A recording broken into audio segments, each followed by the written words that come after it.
Well, I know what all of you come to this channel for, and it's my hot takes about the critically acclaimed MMORPG Final Fantasy XIV. So, the thing that I want to say about today, this is from the big announcement, the keynote at FanFest. I think keynote is the word they were taking. Go to hell, bot. Anyway. So the keynote that, again, I think keynote was the term, as I keep walking in and out of this building very poorly. They revealed a crossover for an upcoming Alliance raid with Neon Genesis Evangelion. And here's my opinion. Can you stop crossing everything over with everything else? I understand that, like, corporations want to make money, but don't do that. You weaken the identity of a piece of work by doing something like that. Unless the identity is pointedly that it's just a clusterfuck of things that make money. Like, you know, you just turn everything into Fortnite that way.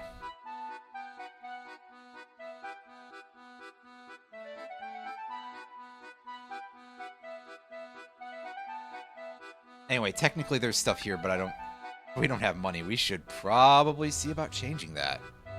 Yeah, because last time we had to cut things off a little bit early because the weather sucked. And we have nothing to auto-sell right now, so that's a bit of a pity. I guess we just go and find and fight guys, you know. As far as any sort of, like, crossover stuff like that goes, is leave it up to fans and stuff to think about what that would be like independently of any actual, you know, I don't care what the company wants, basically, is kind of where this adds up to. Is just fuck them. If I wanted to play something that was Ava related, I would do that in the first place, as opposed to playing Final Fantasy XIV. Granted, I don't play Final Fantasy XIV anymore because, quite honestly, I'm not even that interested in that right now, but I digress.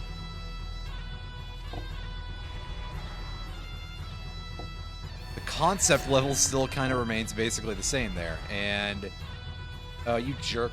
Well, whatever, we can sack this guy and just draw a card instead.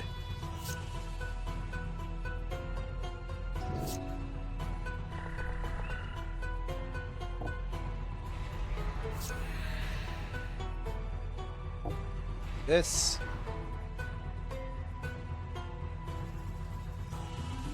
And okay, we'll move to combat.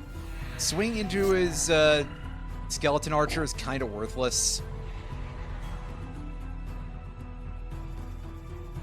Same thing with almost said Underlord Sentinel. That's not correct. So we just attack him in the air.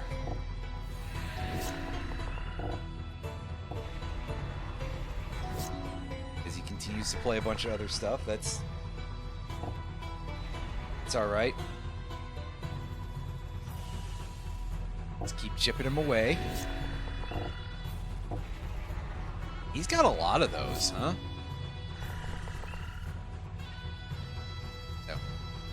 I didn't need to click that. Thank you, slightly small area that was in.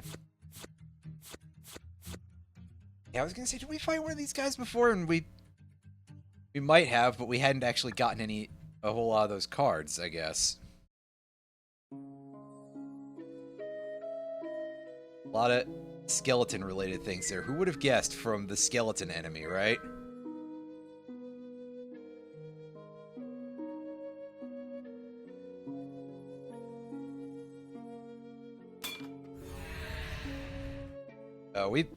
We lost this gym before, but this time the guy doesn't have anything to start with, at least, so on paper that sounds like we might have a better chance here. So I'm certainly hoping.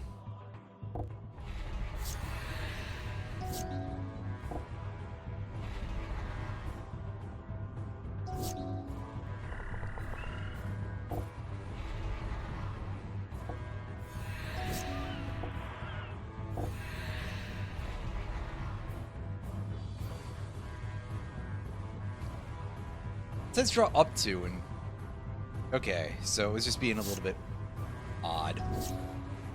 I see. I get you now. The Stinkweed Imp. And sure, we'll play the Dockside Chef too.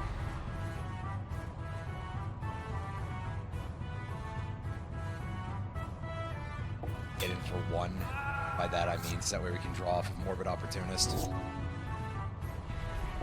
That's perfectly fine by me. Yeah, block the Indentured Djinn with Stinkweed Imp. I'd rather take only the 2 damage. No, I'm not gonna dredge.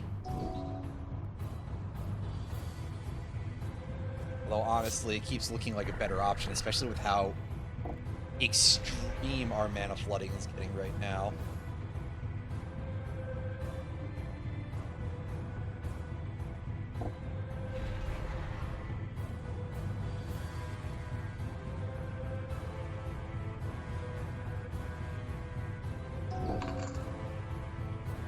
And he flips that over. He attacks us for 5.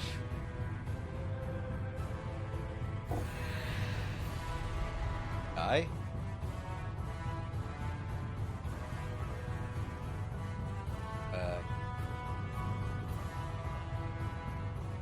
That spell's mana value is 5 or greater. Create 3 of those instead. That's interesting. Okay, yeah, now I will dredge, because I do sort of require a couple of creatures to be on defense here, but admittedly, I think I'm still about to have a whole die here.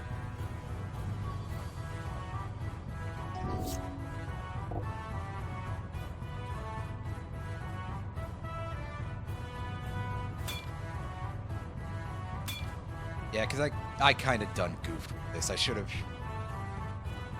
tried to force something to die so I could get Vengeful Blood Witch. Fortunately, I also accidentally clicked out of the window, and yeah, that didn't go well. Go to town, we get our health back. Take a look at this greenish cave instead here.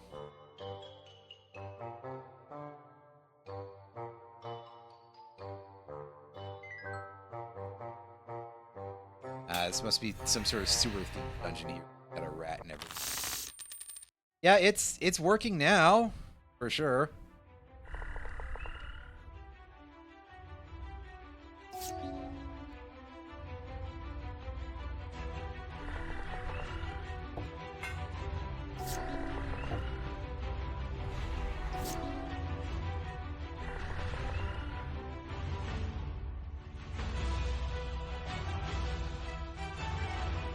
It does kind of force discards, so I don't like that very much.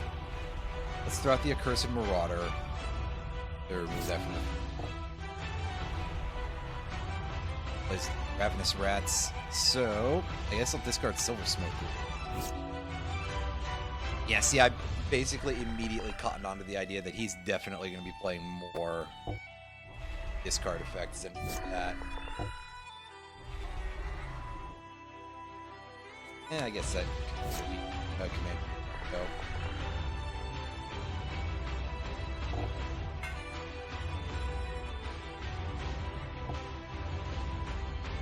We will drill one of those rats just because, honestly, we kind of want to play the drill anyway because it's good.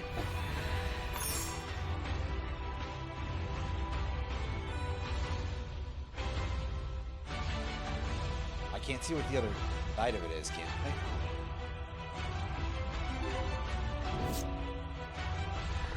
Well, okay then.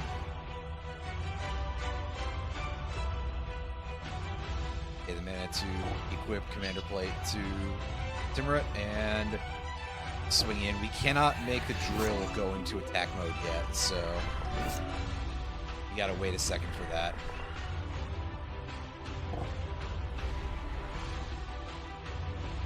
Yeah, put a counter on there. through that using the Banewood Punisher. And going with everybody. And there we go. We defeated the rat pretty easily.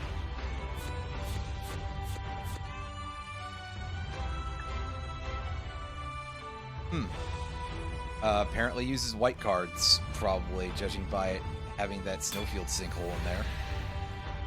I think those are only cards that they actually play, so... Words.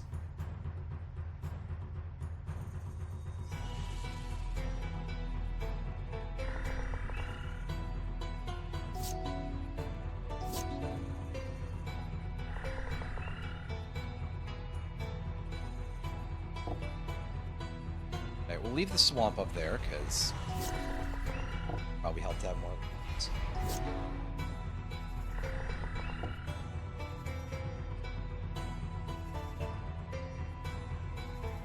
Tuck the drill, because we don't have enough yet.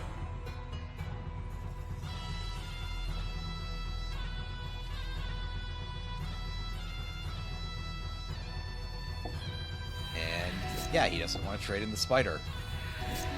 It's fair.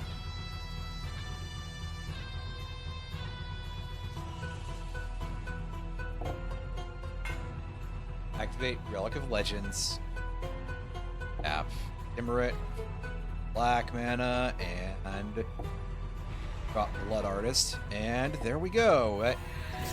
We have some set up, at least a little bit. In theory. I mean, it's not a... Maybe do it better than this, but hey.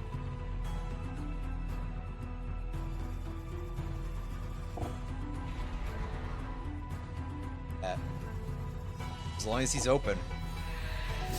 Give me all your damage here, man.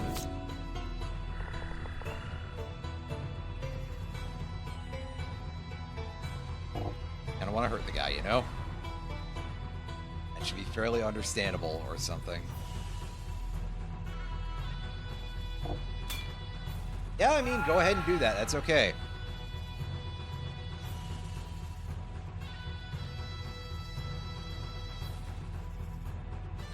He's still basically... It would have been smarter to not block it, actually. In this case.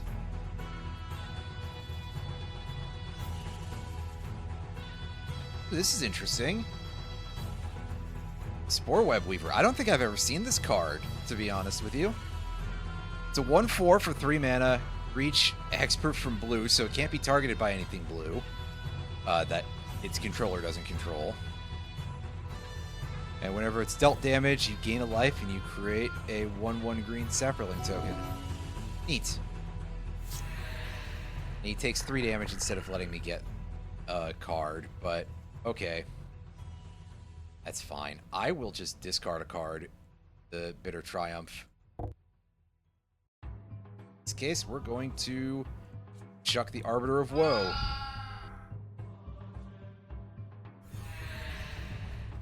It's because I want to be able to get in for full damage here.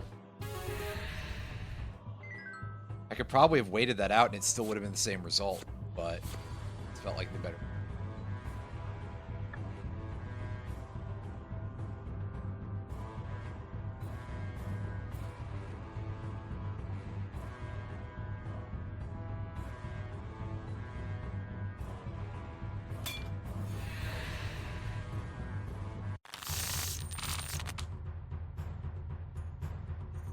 Yeah, this hand is fun.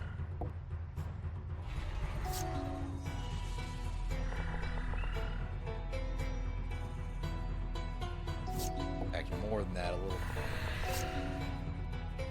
Spawning pool. Right, this turns into a... Yeah, it turns into Drudge Skeletons. Okay. Completely reversed, but... And now I know. Knowing it's, like, some percentage of the battle. Yet.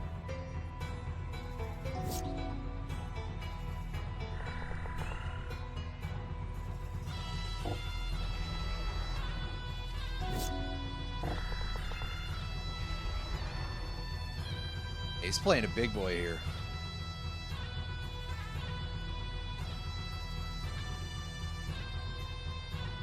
Let's look at the top 5 cards of his library and Picks up some rats.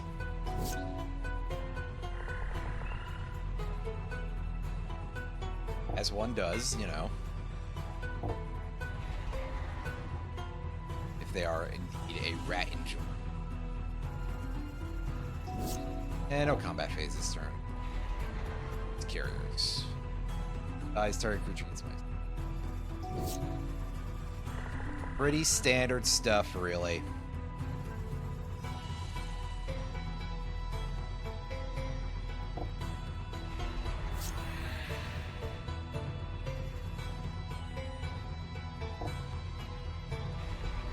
Stinkweed Imp is a pretty nice get. Swing in with the Vampire Nighthawk. Watch as this guy dumps like this many of these. Just empty an entire handful of rats onto the battlefield. Again, as one does. So we're going to bump that one off, I guess. Honestly, all the small creatures are pretty much the same, so whatever. They swamp this turn, okay. And drop Stinkweed Imp. Back with the Nighthawk, and pass the turn. Meanwhile, the opponent has so many things on the battlefield. They're kind of going a little bit like, what do I do? Hold on, I just want to see what the card is. Yeah, it's target creature gets an opponent controls gets -3/+3 into right. Two more. Yeah, you have toxic and you give rats you control toxic, right? Well, let's just play Gary because I'm pretty sure that wins us the game. Yeah, by sheer amount of black mana pips in our costs, I suppose. That gets us a pretty easy win.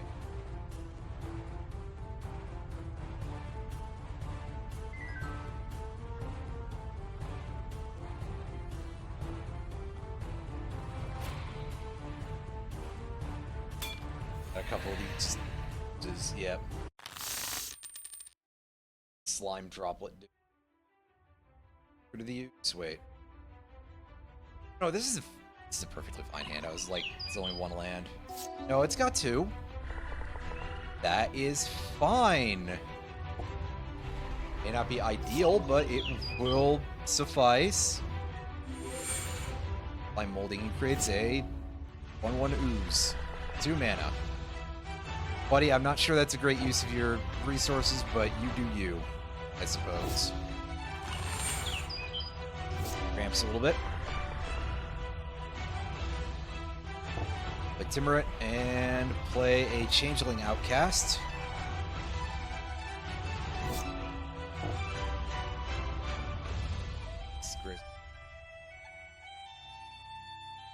Oh, that's a little unfortunate that you're spending Miming Slime on getting a 1/1.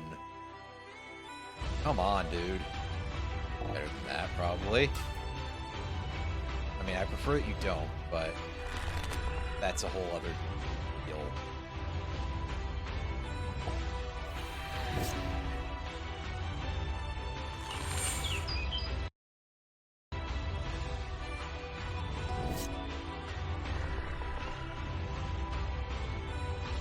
Okay, I've got enough mana that I can play.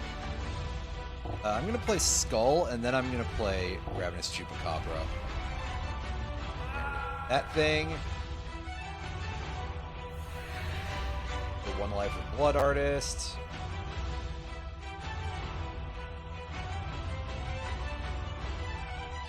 And just swing with everything that has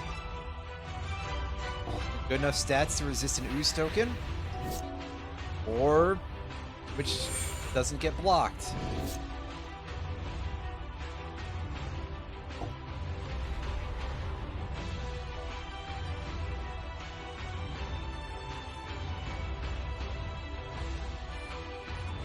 Auto pay for that and just target Sad Robot. And we draw a card.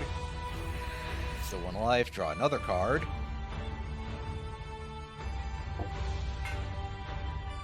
Got some good stuff going here. On the other hand, we do also basically just have a win here, so...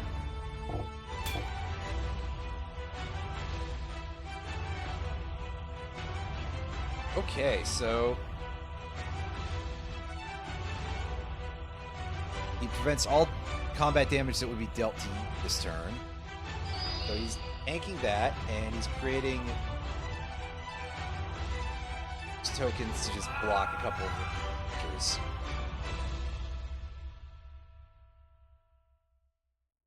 Well, alright, you're still going to 1 for that, but hey. Don't let me tell you how to live your life.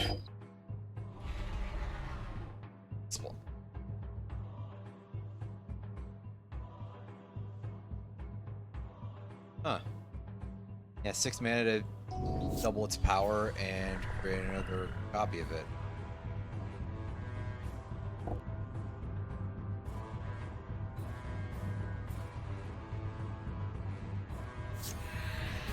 Do this. Not hard at all.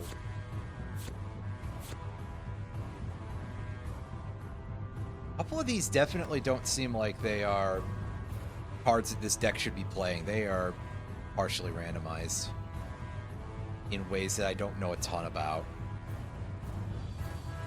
Other than it does seem to be the case that they're partially randomized. Alright, what's in the chest? We got 2 mono black cards, so they might be useful. Take a look.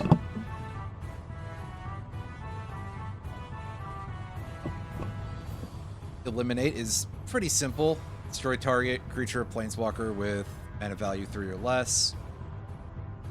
And Waste Management.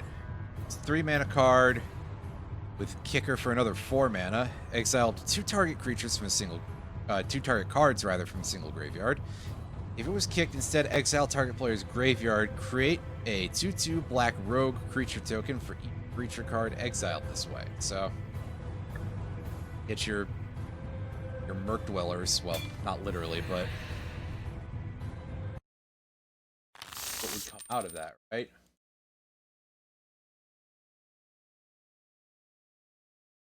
Anyway, this hand is more than good enough.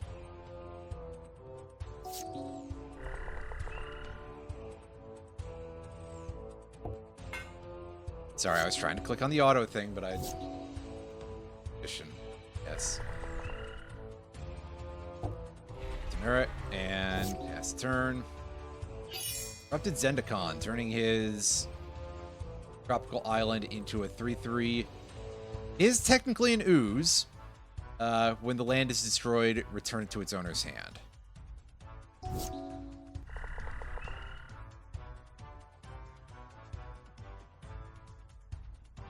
So I mean that kind of turns Withering Torment a little bit into a Stone Rain effect. So hey, wait, no, wrong target. That wrong. So we'll pay the 2 life, I guess. That's fine.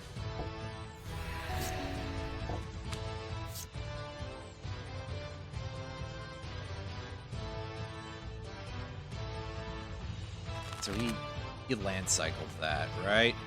Yeah. The 2 mana that it costs. For a while, those only cost 1 mana to use, so... In the back of my head, I'm like, that seems like kind of a lot. I would have expected it to have been played at that point, but no, it's a fairly big creep. It stops that from me. Experiment 1, and Festering Thicket is his land turn. That's a fairly new one. That they are making the cycling lands from Amonkhet, aka the bicycle lands, as they're sometimes called, which is funny. Making a full set of 10 of those.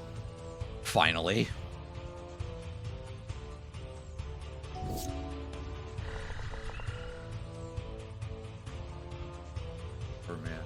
We'll just play this guy. Eric can go in for enough damage to win the fight. So it might have been a little bit overkill, but be that unusual. Yeah, a bunch of this stuff. All Hallows Eve. This is a card with very old wording. Put 2 counters on this card. Remove a counter during your upkeep. You remove the last counter from All Hallows Eve. All players put all creatures from their graveyard onto the battlefield. Choose what order they come into play. That does sort of matter a little bit, but it's not a huge deal. The last part of it. It can sometimes matter for, like, order of triggering effects. But I think nowadays, technically, they just all drop at the exact same time. I don't like this hand, so I'm going to take a mulligan, and I'm going to put back our 4th land, because now we have too many. Always fun to go from too few to too many. That's a great time. Zodiac Rat has Swamp Walk, so we're never getting in with that thing. Fine, I'll discard the light. Yes. Instead, play Gifted Aetherborn.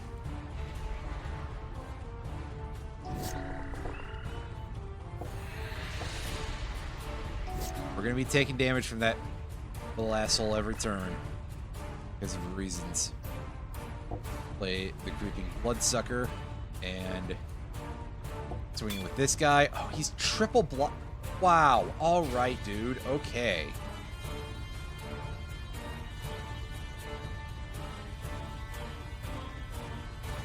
So the Burglar Rat is the one that is currently being regenerated. So we'll do this damage distribution. To kill off as many of his creatures as possible. Wave of Rats, huh? It dies if it dealt combat damage to a player this turn, return to the battlefield and return. Wait. I don't like this. I'm not drawing any good cards, really. But, alright, we'll play Temerit, and we will play a Burglar Rat. So enjoy discarding your last card, buddy.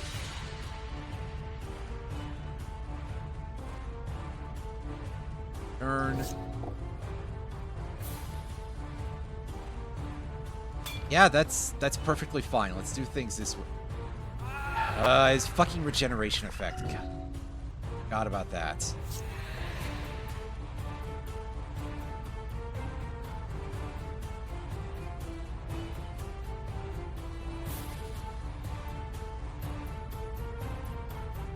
Can't you? We're going to play Mind Stone, and then we're going to play Refurbished Familiar. And I guess I'll just draw a card. That's good enough for me.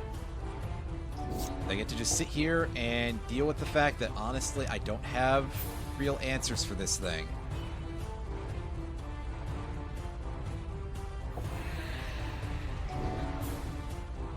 Like, misuse that hilariously, please. Unfortunately, he's never gonna, like, do a display on that. But we'll play Temerit, and that should hopefully help us out a little bit. He swings for 2 that we can't do anything about. He plays another things.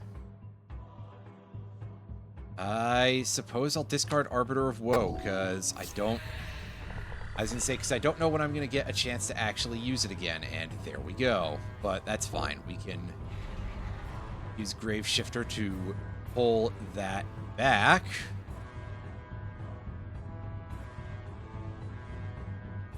And swing in for 2 in the air. Stuff like this. Plague Crafter's actually gains Death Touch. You don't even have anything in the hand to do that with, so fair enough, my guy. Tap that and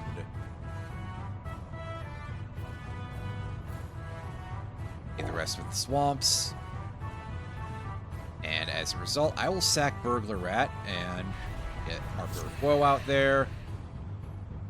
And we steal some of his life and draw a card. I forgot to swing for the 2 in the air that I had that was 3 damage. troops.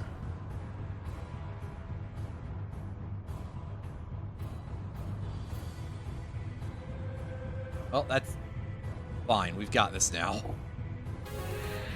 That was starting to feel really crappy because I did not get a good draw there at all. And he drew those effing Zodiac rats, which are a real problem. The fucking Ted Cruz rats, you know? So let's see what the boss of this area, who's this mother slime, has got going on for us. 35 HP. That is quite a bit. But I feel we will probably be fine if we draw good cards anyway. Oh yeah, revealing a land for Blossom Snarl. Right.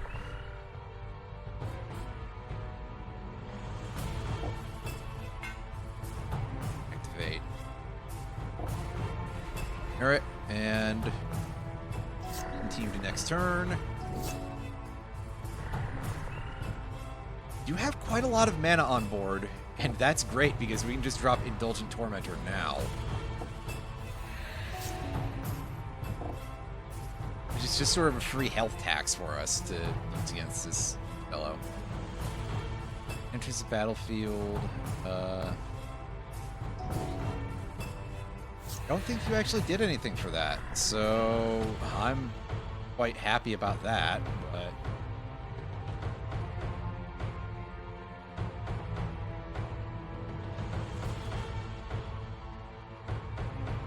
Oh, it has Menace. We're going to get rid of that immediately. And sure, I'll lose 2 life for it, but I don't really care that much about that problem. Play the Patchwork Banner and select Vampires, even though we don't have any in play right now. It will inevitably do more for us than the others.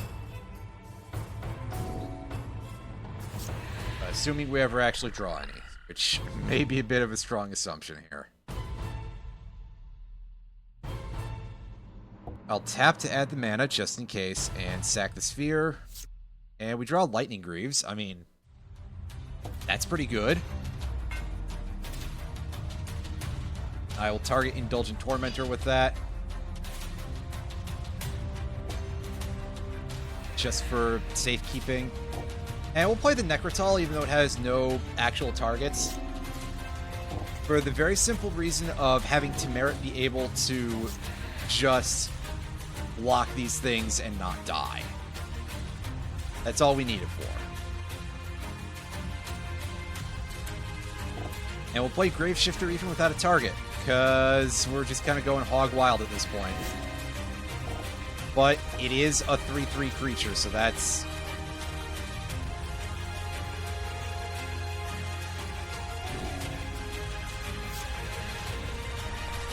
Well, okay, just let me have this one for free, I guess. Oh, it's a match. I dislike that, but okay.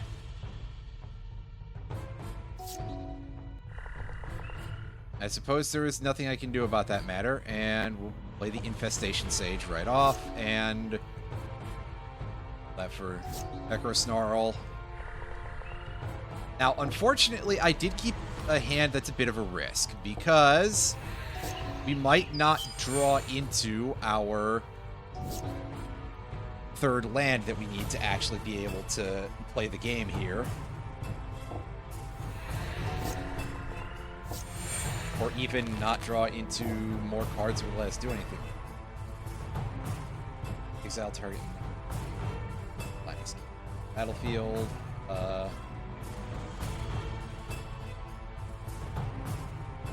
We will send Temerit away, and mostly just a little disappointed. Fuck! Of course we didn't draw another goddamn card. Another fucking... Oh, man. Gargle, go to hell. You're no use to anyone here. Take that, that's fine. Assuming blob's power is equal to number of card types among cards in your graveyard. That +1. Any of your end step, you just... It's just a Tarmogoyf that shits more Tarmogoyfs. Okay.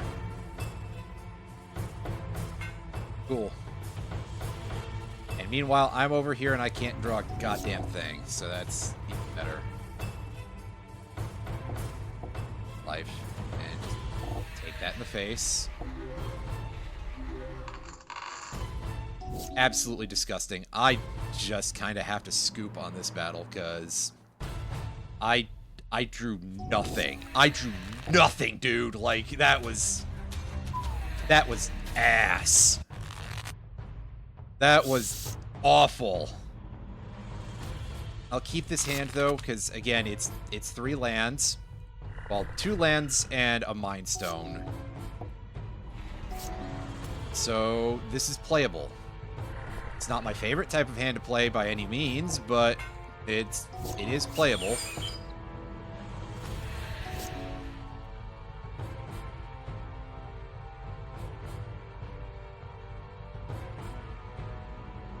Oh, I thought I had the Accursed guy there, but I'm wrong.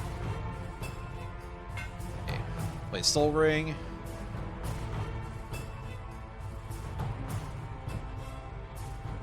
And play Temerit. Instead of just killing that guy straight off, which we will do very soon.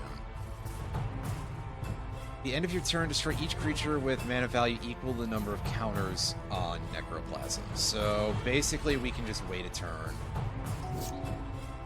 to actually do anything about that.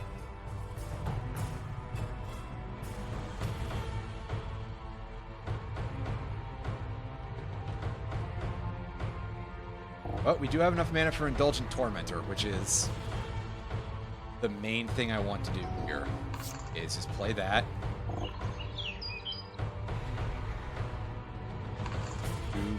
Play the Blob.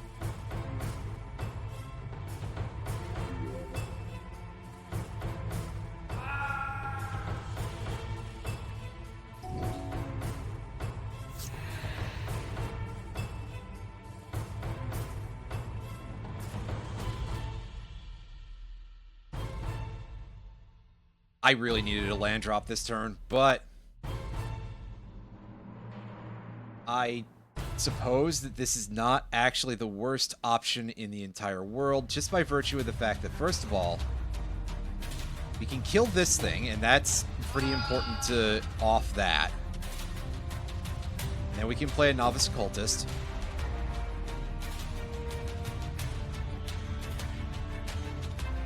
And just swing for 5. And okay, so Necroplasm is going to explode. Well, it's going to kill those two, and that's fine. Temerit goes over there, and we draw a card off of the Novice Occultist. That's fine. Do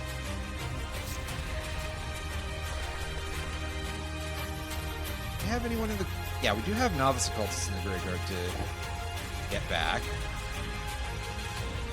It would be better to do that than it would be to play Burnished Heart this turn.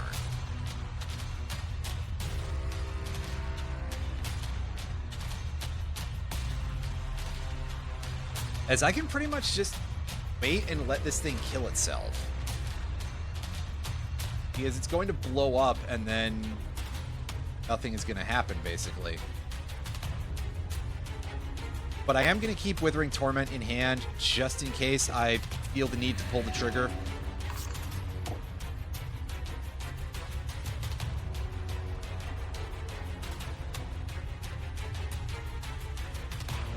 Yeah, like now might be a good time to do that first. So I only take 2 damage from it instead of 3. Unfortunately, we can't kill the Ooze token, but oh well. I still feel that we're in pretty good shape here.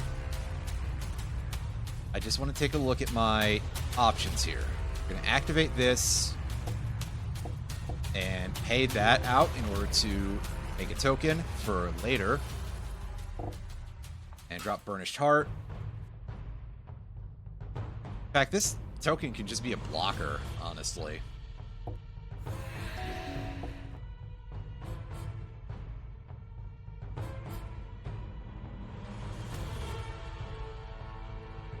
Oh, right, it can't block. Never mind. Well, that's fine. I don't really need more mana at this point. And yeah, you play that. Well, I mean, ultimately, I'm not even too bothered by that. Play the Occultist.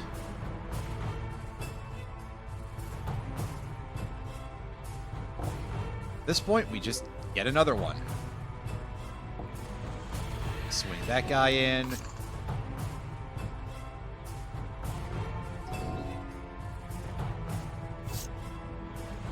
And you sacked a... No, you let me draw another card, which is fine, because I don't need to. But, hooray, we overcame a boss fight. That was only moderately annoying, really. Oh, we get some new gear. We get more movement speed. We get less max health if we equip these, but we get Ooze Flux, which is a card that I don't remember what it is. However, we did get a point of max life back. And we get a Dark Ritual. It's just very unfortunate that it's TMNT Dark Ritual.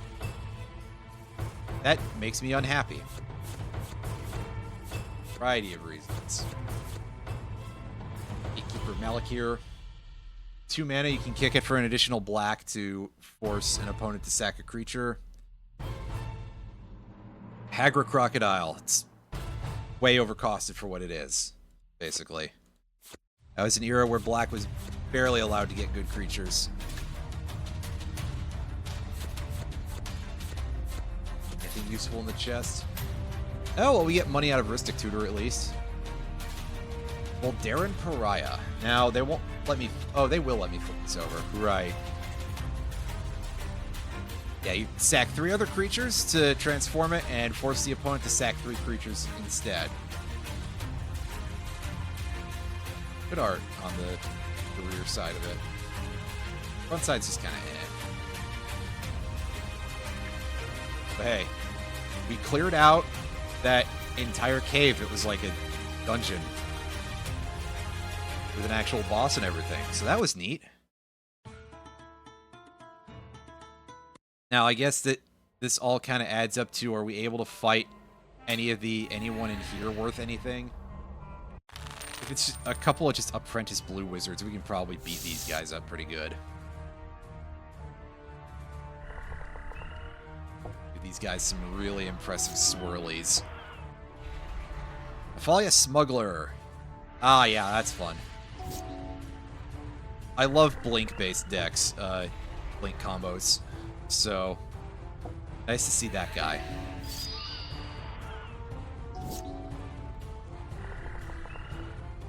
Unfortunately for this dude, I'm not placing his ability to have anything good at, like, anything above a 0% chance. So,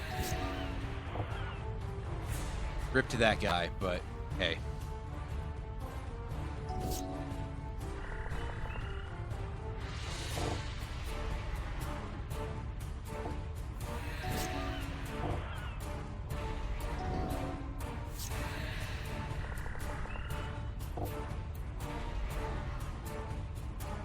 Play that, and just take the win. Just completely free. Indulgent Tormentor is doing a lot of work for us. Like, honestly, kind of a crazy extent. Get any goodies here? We get something we can auto-sell. A couple of things, in fact. Auto-sell. And 1 card for us. Forever Young. Put any number of target creature cards from your graveyard on top of your library, draw a card. That is an effect that we see many times throughout Magic's history, and that's, well, yet another one. And it's still not particularly good. But, oh, we've got nice cards here. Chittering Witch brings some rats with her. I remember trying to build a rat deck a while ago. That was... The Cauldron of Eternity. Ooh, it's a 12 drop, but it has a very good cost reduction effect. Costs 2 less to cast for each creature card in your graveyard. Whenever a creature you control dies, put it on the bottom of your library. Of its owner's library, I guess. 3, tap, pay 2 life, return target creature card from your graveyard to the battlefield. I admit that I would be a little bit nervous trying to put that to use at this point, just because our life total is like 13. And we have some cards to up that as we go, but not nearly enough, really.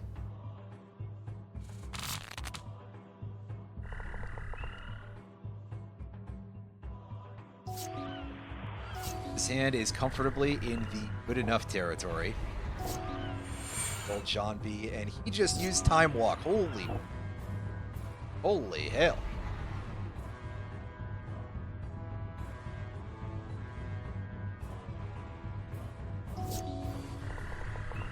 Alright then, we'll play Marauding Blight Priest here. I'm not attacking into that, that would be a huge waste of time. He bounced that with, Depths of Desire. It makes it... It's a treasure token. That's okay. I gotcha. Get Gifted Aetherborn, which is a pretty nice creature to have out there. Very solid stat line. Oh, good lord. He just made a token, and he's playing Black Lotus. This guy... Wow, Master Wizard indeed. This guy is effing loaded right now.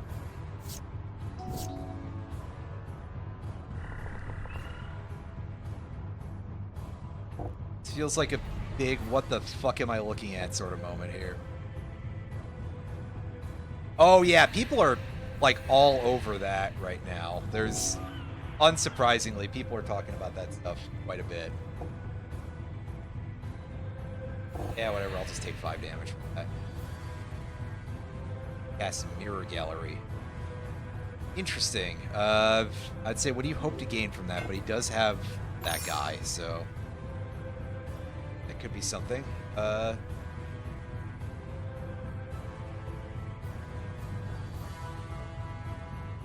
some use for Self-Replicator.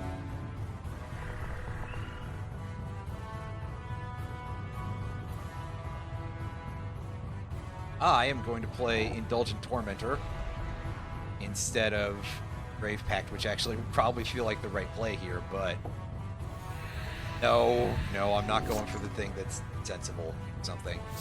And he pulls a Mox Ruby out of his deck. Oh boy.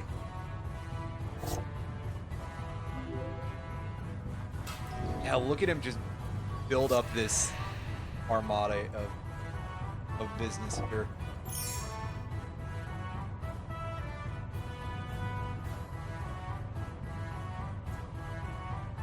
I don't want to play Dusk Legion Zealot right now. It's a lot. I would like to have that thing be able to wait a bit to do anything. See, I'm going to hold back on attacking, period, at the moment. Because I don't know how big of an alpha... Yeah, he's going for absolutely...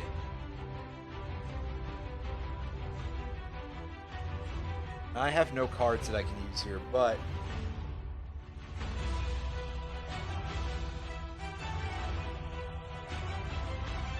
Here's how this goes for the time being. We are going to target that. I don't think we're coming out of this alive, unfortunately. It's the big takeaway that needs to be taken away from this.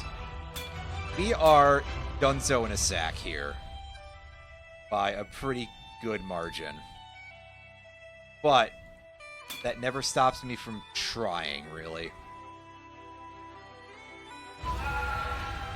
Yep, and we are kicked out on our asses. Yep.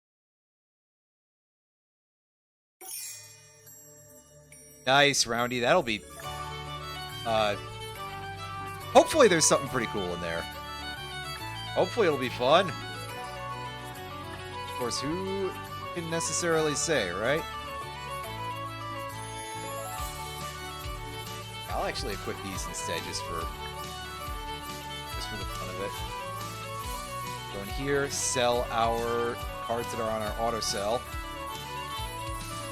And take a look at our gear that is on offer here.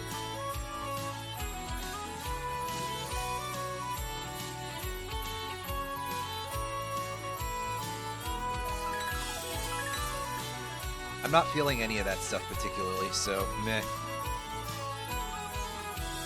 Artifacts here. Altar of the Wretched. After this battlefield, you may sacrifice a non-token. Draw cards and middle X cards versus second power.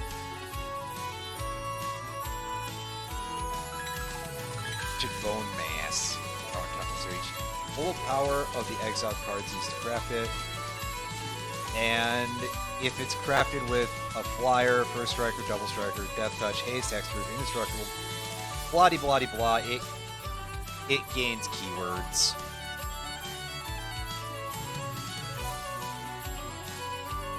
Phyrexian Flesh Gorger. That's a pretty nice card for mono black. I'm gonna pick that up. Cyclopean Snare, that's garbage no matter what you're playing. Lodestone Mirror. Ooh. Could be pretty strong situationally. I don't think that's going to work with the deck build that I want to do here for colorless, but hey. Mishra's Foundry. This is, we've seen this before, I think. It's a lesser version of Mishra's Factory. Vagaboth's Lair. Not for what I'm building, no, but normally, yes.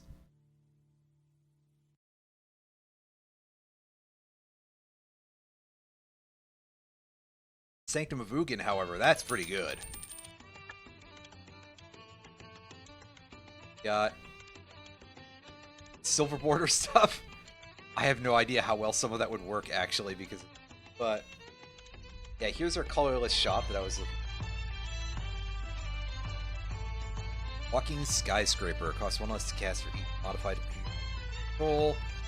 This hexproof as long as it's untapped. Staff of Completion. Right, okay. I don't remember all of what this does. It does kind of a lot, but I don't think it's the best choice here. Stone of Iraq. If a creature an opponent controls would die, exile it instead. 2, sack, exile target player's graveyard, draw a card.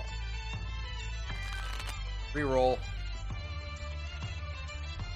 Oh, we can't play that. It's white color identity. Damn.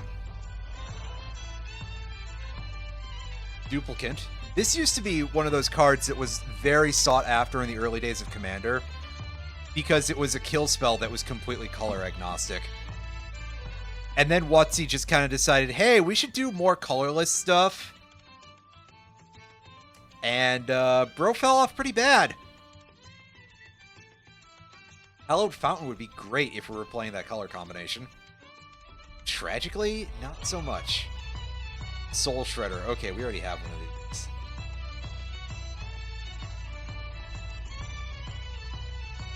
I don't recall if we put that in the deck or not. Saw. Otherwise...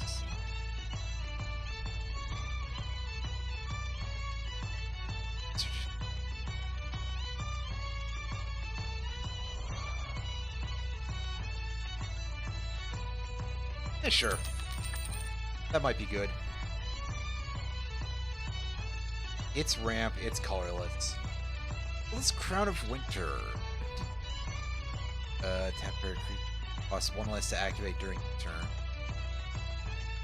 Kinda handy. Pay 3 in sack to draw for each. Drana, the Last Blood Sheaf. This is not the one I was thinking of the one from Oath of the Gatewatch, which is like the only good card from that set. Drana, the Last Blood Sheaf attacks. Defending player chooses a non-legendary creature card in your graveyard. Has a +1/+1 counter and is a vampire. Types. Honestly, low-key, kind of decent. I will take that. I'm kind of tempted to put that as my commander instead. I mean, having Temerit on just the ability to cast at the drop of a hat, and for pretty cheap, is nice. But he doesn't do anything.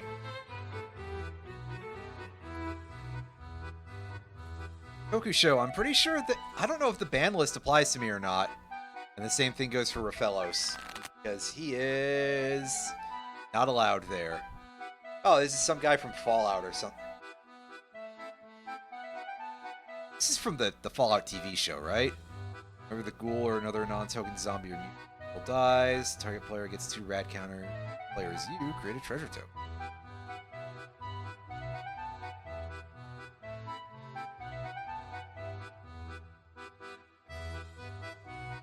And of course, there's just tails there, because...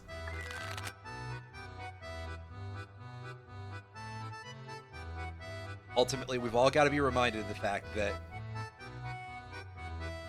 this franchise is no longer just...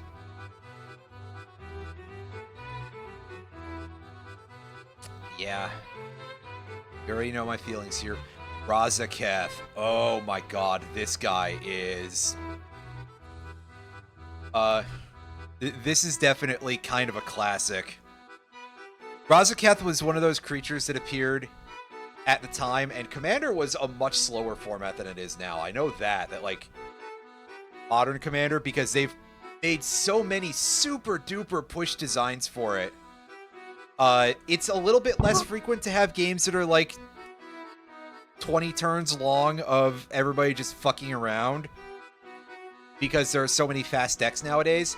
But when Razaketh dropped, this was just like an auto-include in any deck that played black.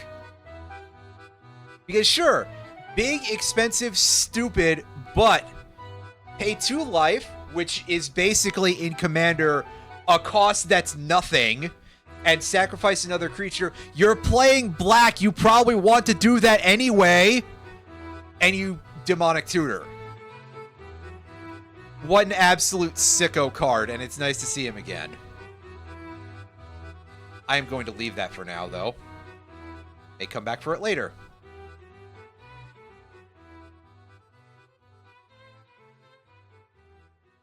We've got some interesting things here.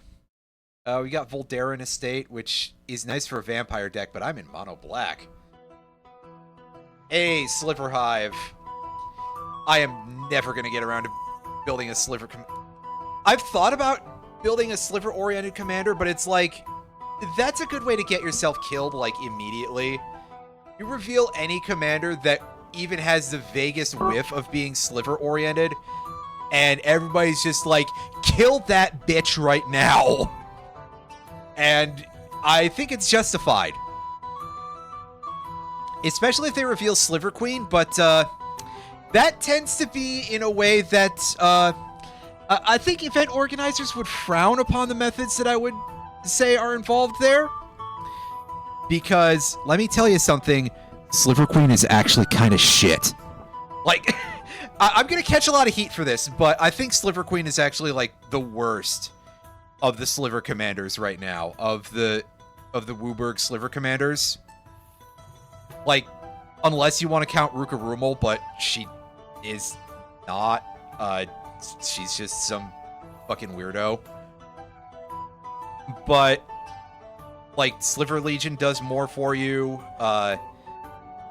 Sliver Overlord... I'm pretty sure that Sliver Queen is like kind of the worst, but of course, Sliver Queen is worth a lot of money. So, yeah. Anyway, the bit writes itself, is what I'm saying here. What else have we got in here? Karn's Bastion. Karn's Bastion is quite nice, so I'm picking that up right now. Hive of the Eye Tyrant. Is this gonna be good for us? Enters untapped if you control 2 or more other lands. Taps for black. 4 mana. Turns into a 3/3 Beholder with Menace, and whenever it attacks, exile target card from defending player's graveyard. I mean... yes, actually. Fabled Path of 0 Point. First of all, Tom Vonnestrand as artist. I don't know if I'm pronouncing that name correctly at all, but it's a Heroes of the whatever card. Basically an internal thing that it's not legal, period. And you look over at that ability that is just Wooburg tap, all of your creatures are unblockable this turn, which is basically what that reads. And you can kind of understand why. It also counts as a mountain. So, yeah, this is, I think, probably the most recent art that Tom has made for the game, which is kind of a shame. He's not my favorite of the old school Magic artists, but he painted that ghost ship from the dark, and I think that looks pretty nice. And a couple of others for sure.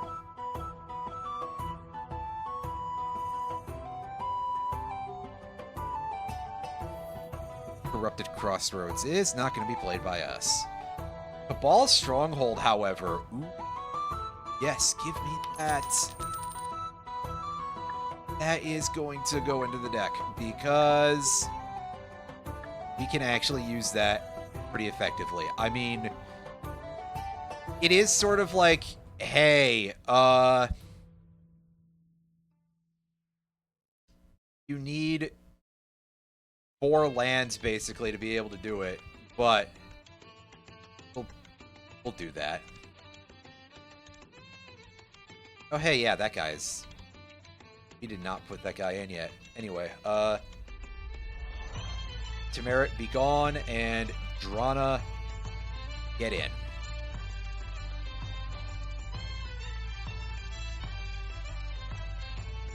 Now, Phyrexian Fleshgorger, we probably want to drop a 3-mana creature for that, and in that case, I will dump Phyrexian Rager.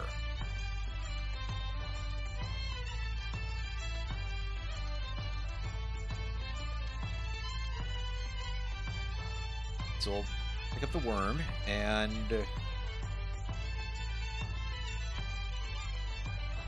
I think that will do for edits for the time being. Although I do want to take a quick look at what's in here. Ooh, Whip of Erebos. This is a pretty cool card.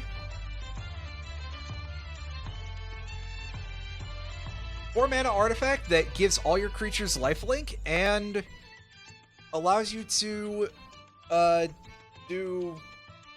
I'm trying to remember what card it... There's a couple of cards that do that. Corpse Dance, I think, is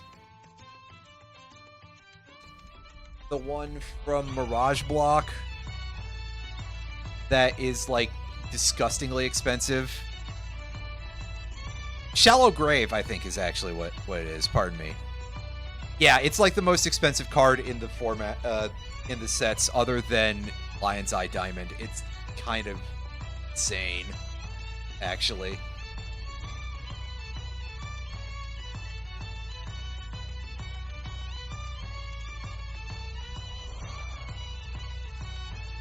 Yeah, let's pick that up and not know what to do with it just yet. I'll come back to that later. This might be another colorless shop. Yeah. Cathodian. Cathodian is one of those cards that got massively buffed by the rules changes. So, back in the day, Cathodian was a severely undercosted creature that produced mana when it died. So, the thing was that you had to figure out a way to use this correctly, because if it died out of time, you're basically getting burned for 3 life.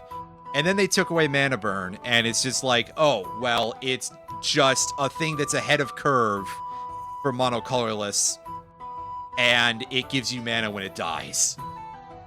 Nowadays, I'm pretty sure it's too weak to see play, because power creep and everything.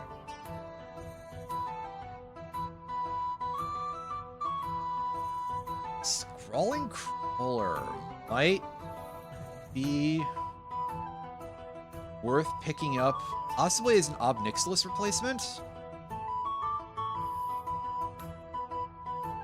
Yeah, I'm grabbing it, and we'll figure that out later. See, this is the thing. I keep getting sidetracked from doing the actual goal of this because there's just so much stuff you can do. All right, let's fight this Ifrit and... Oh, right. This is actually kind of useless to me right now, isn't it?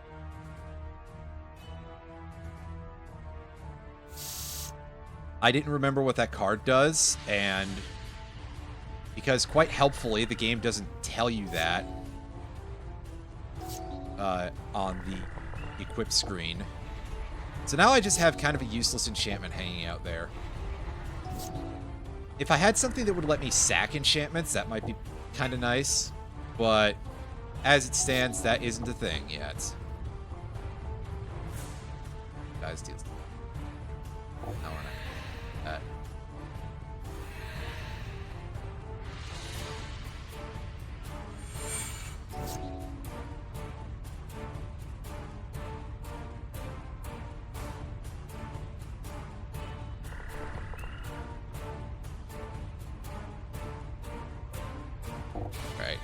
Play Vindictive Vampire.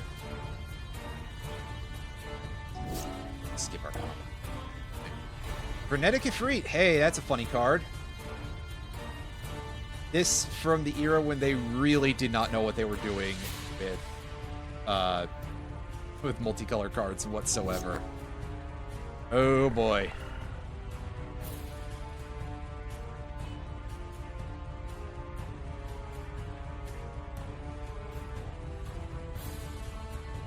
Fair.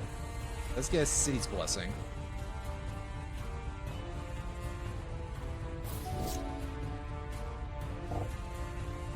Shah of Nar Isle.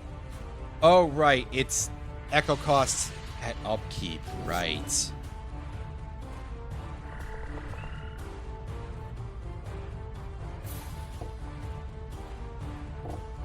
So we'll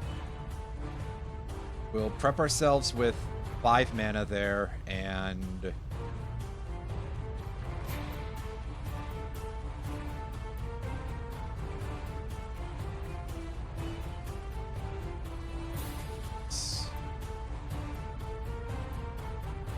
honestly, that's not a huge amount of mana, so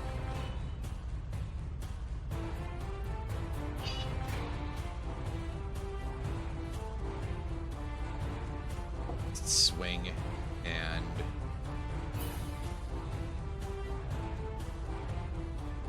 buff our creatures. This guy has nothing that he can target for that, so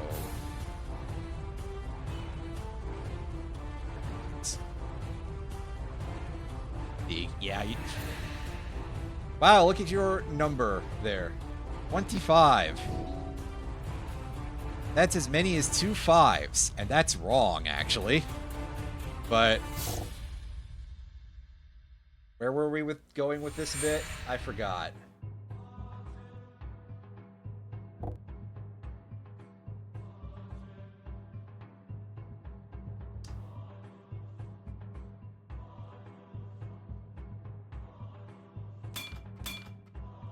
Well, I've got to double block his Shah of Nar Isle, and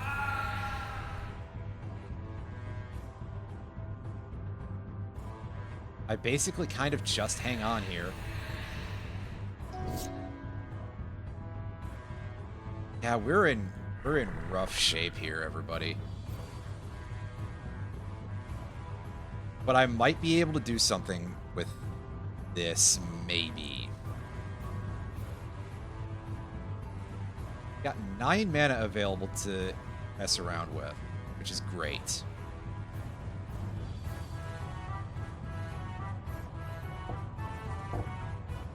Because we can start off by playing Necrotal. And we can just... we can just kill that thing. Yeah, here, lose some life, dude.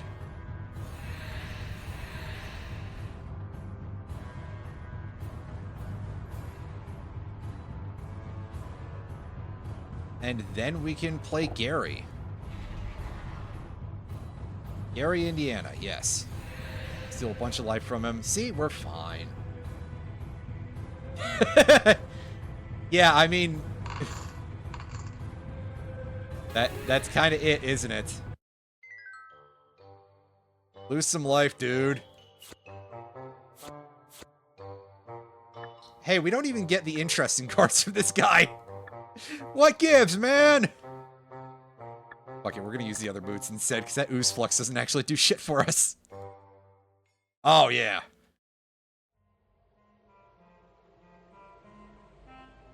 Necromancer's Study? I'm not so sure about that.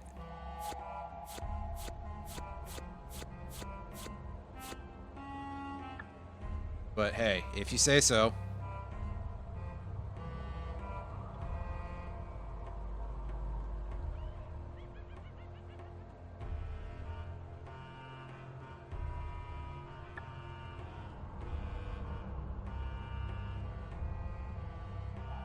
Granted, Necromancer isn't like the most jackass level mage class you could be, is it?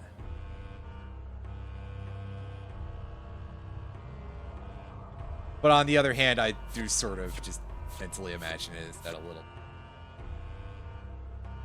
Got some interesting cards here. Excuse me. And a couple that aren't so interesting, but hey.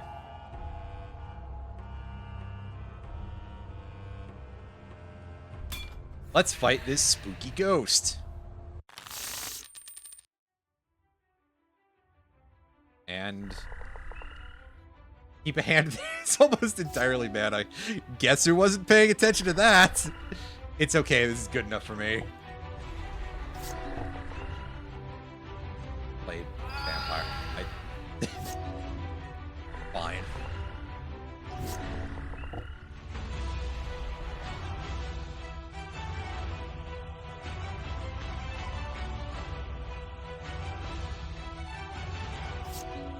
It's alright. All that dude does is go, I'm a vampire! I'm a vampire! Wait.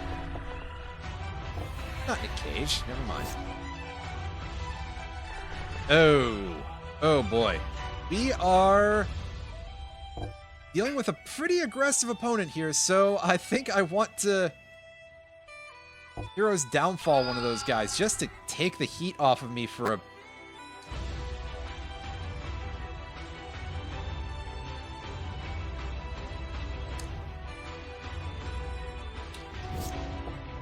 Yep, classic one of these games having dog shit auto tap.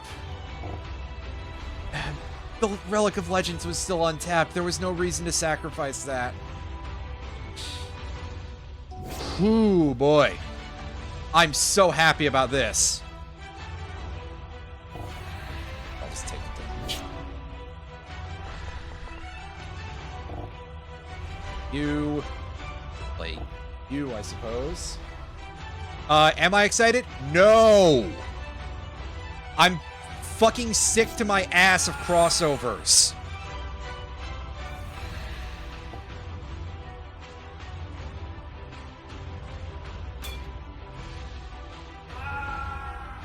Yeah, no! It's fucking Final Fantasy, god damn it! If I don't not pay for this fucking sub... Sorry. The joke may have gotten a little bit ahead of me there on some level, but the rest of it isn't a motherfucking joke. That also, it is like, I don't play anymore in the first place, so it doesn't actually matter to me, but also, I don't really want that in the game. I'm playing a Final Fantasy MMORPG to play a Final Fantasy MMORPG. Yeah, I mean, it is also going to take an eternity anyway, right? So, like, don't even got to worry about it.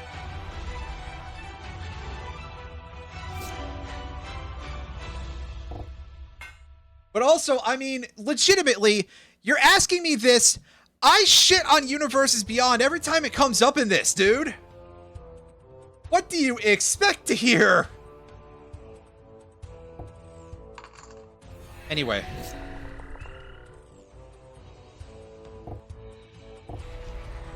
setting all of that part aside, yeah, it is just sort of like, just stop with this. And also, you might be saying, well, what about the near raids? Yeah, I wasn't hard enough on those at the time, and I freely admit it. I should have been a lot harsher about that at the time, because, yeah, that's also a crossover, and sure, it's an intramural thing, but here, rather pointedly, is not a Final Fantasy game. It's a Drakengard game. So, like, there's kind of differences between a lot of these things, you know? But it is also kind of like looking over at Soul Calibur 2 and having that moment of realization of like, okay, Heihachi Mishima was the best of the crossover characters in that regard, but also it is still like, there were other Soul Calibur characters in it. Yes, I know. Being the person who is acting like they care about the characters in Soul Calibur, I'm sure that I really do look like the biggest fraud in streaming right now, but also it's just it's what the kids might call a bruh moment, I guess. I don't know what any of the things that the children say mean, so like, anyway. Ava is Link. So what's the equivalent of Spawn then?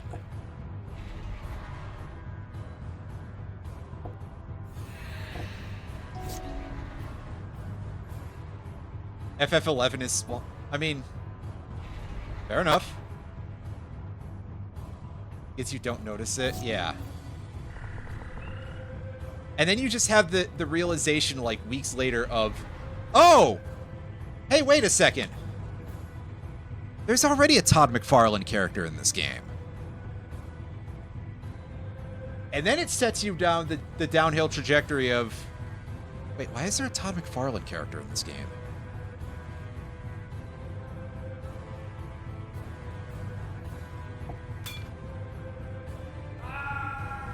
Well, no, it's not about that. This is just sort of the idea of... But whatever. No big deal. I'm getting sidetracked horribly, as usual. So, we'll block this guy with this rat. And then we'll just sacrifice the rat, because it's going to die anyway. Screw it, I may as well draw a card off of it. As I get to continue looking at this board being like, I'm really not drawing lands to cast Gary, am I? Fuck!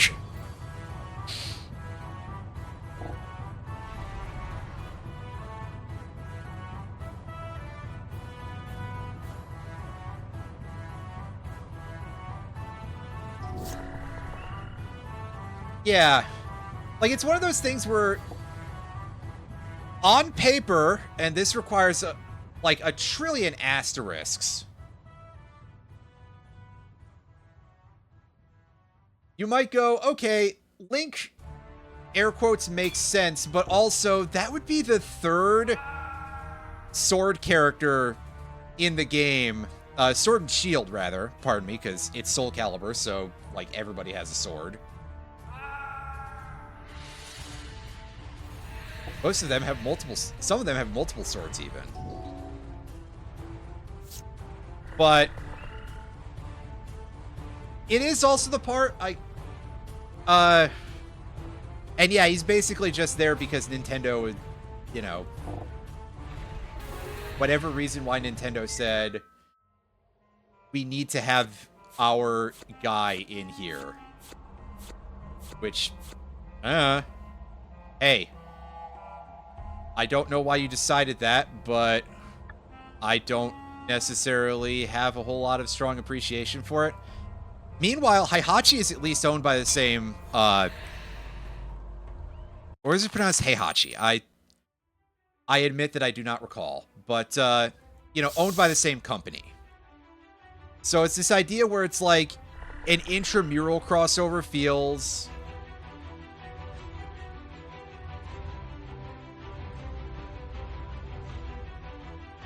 less bad on paper, because it's like, okay, at least that belongs to the same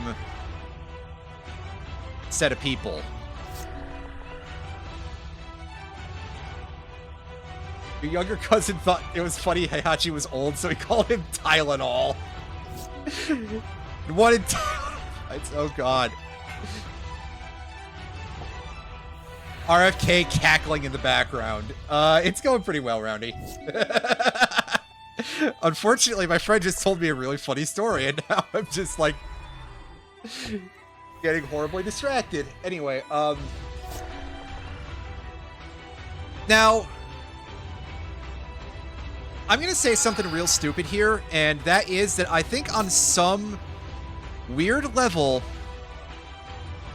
I might actually have been more interested in a Fire Emblem character in Soul Calibur. Not that I would have wanted it. It's still like 0 versus 0.00, etc. But at least not all of the Fire Emblem people use swords.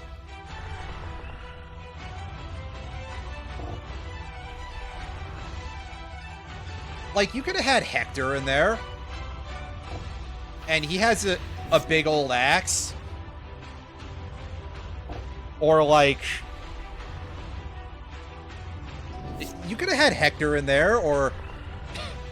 I'm sorry, I'm doing a bit. I do recognize other Fire Emblem characters, but if I just come out here and rattle off favorites, people will be like, your taste is shit.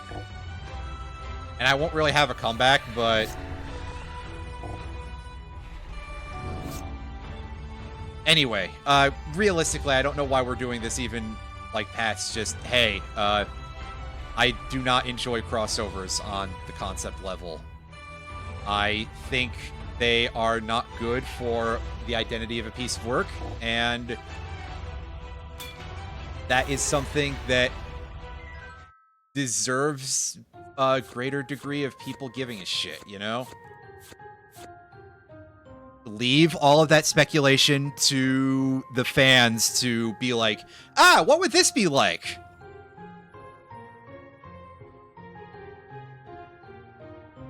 Awaiting the Star Wars crossover in 2028. Just like Soul Calibur, am I right? Sorry. Am I stuck? I think I'm stuck.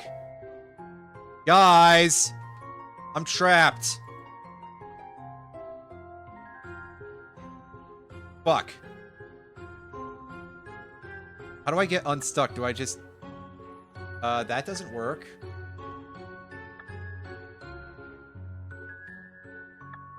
Well, I can use my menu things. Exit to the... I guess we just exit to the world map then. Okay.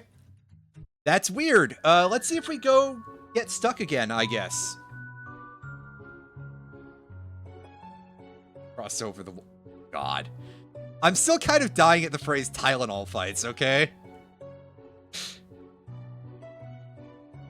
Your cousin, low-key, is funnier than I am. Holy shit, look at all these cards in black, and I don't think any of them are good, probably.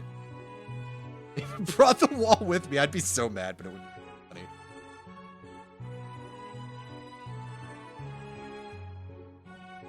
Imp's Mischief, that's pretty fun, but unfortunately we have, like, only 13 life, so... We got some Fallout guys for some reason. Ew. Haunting Wind. Every time an artifact is tapped or its activation cost is paid, deals 1 damage to that artifact's controller.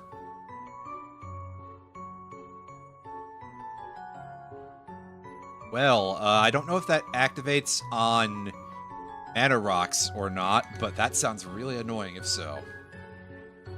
Nightmare. So, oh, this one's very new, actually. And for once, it's not a Ninja Turtles card in being that new. Whenever you cast a spell during an opponent's turn, put a +1 Put a -1/-1 counter on up to one target creature. I'm sorry, I can't read.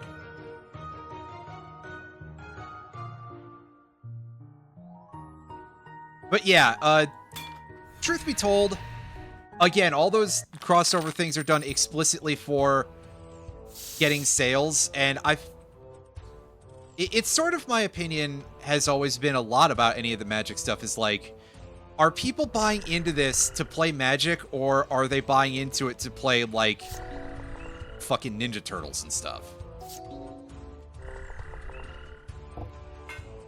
For the Final Fantasy set, there was a Final Fantasy card game, so... And by was, I mean is. So, like, you could have just gone for that, dude. If you were that interested in such a thing.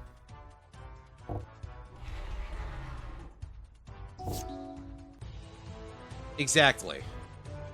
And our guy got killed. That was tragic. Or at least disappointing. I am disappointed. Disappointed!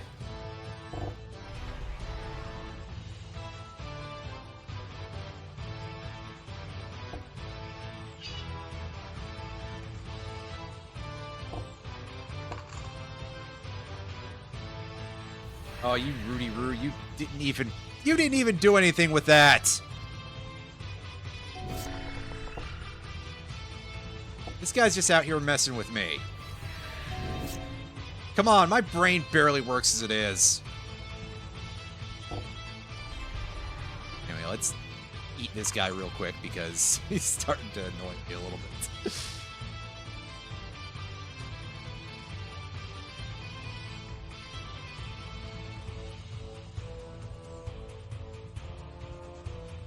Yeah, like, there's some stuff... Listen, even as somebody who's like, hey, I don't like these on the concept level, I do still kind of want to pick up, like, the Emmet Selk cards. And I've got a thing sitting in the back of a case where I, like, tack up a couple of, like, top loaders. It's not necessarily the best way to do it, but it technically gets the job done. I would be buying those cards separately, though, as, like, not pulling from packs for that, because that option is a little bit on the ridiculous side, and I don't want to spend that level of money. But also it is just kind of like, well, I wouldn't really want to be the person who elects to play those on a certain level, because it's just like, don't like that, you know? Anyway. Enough of that, probably. We are going to just slowly chip this guy down. And by slowly, I mean... it's going to take significantly fewer turns than any of them. I have a source of lifelink right now. I don't. But this guy only has one flyer, so that's fine. Anyway, yeah.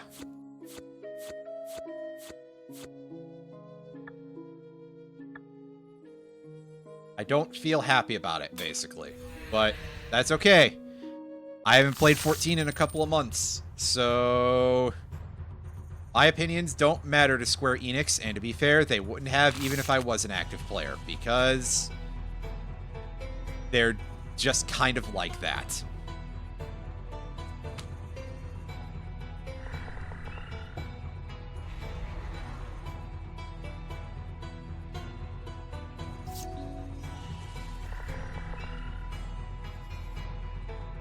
Okay, I'm gonna be honest, I don't remember this dude from the K set.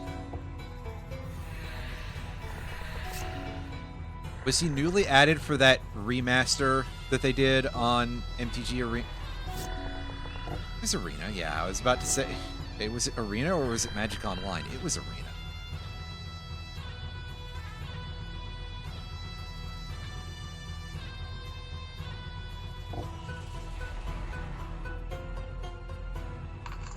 let's debuff that thing, because we don't want to... We want to reduce the amount of zombies that this guy can possibly put out there.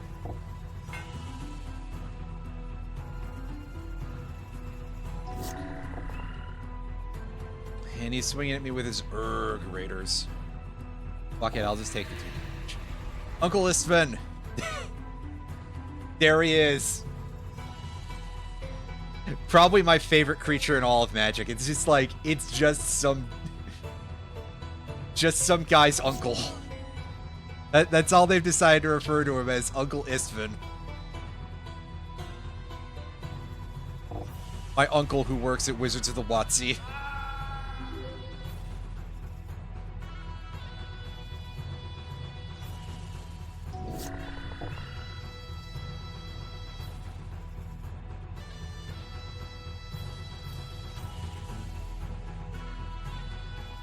Alright, I'll block that guy with the Chupacabra.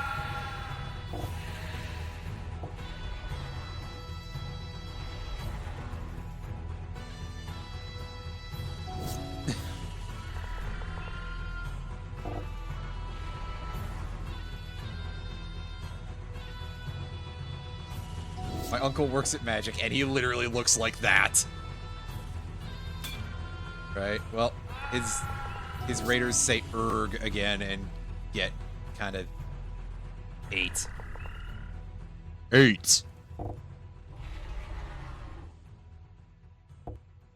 Attack. And we get to have the Chupacabra eat somebody. Eat that guy, I guess. Because why not? He looks the most like a goat, I guess.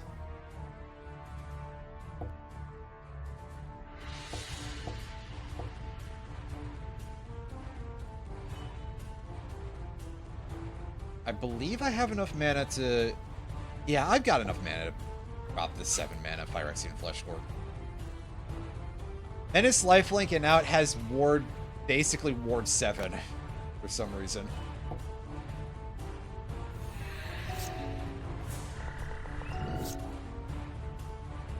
Have a look at this problem of a creature. Activate Cabal Stronghold. That gets us this much mana for some reason. I'll sack. Once again, sack the Chupacabra. And do a bunch of stuff. Fortunately, I can't also play this Marauding Blight Priest, but, like, I need to.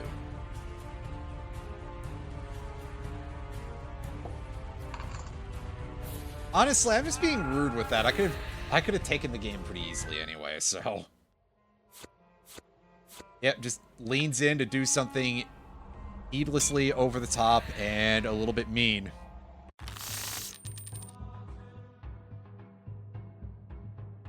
Good old playing any combo deck, basically.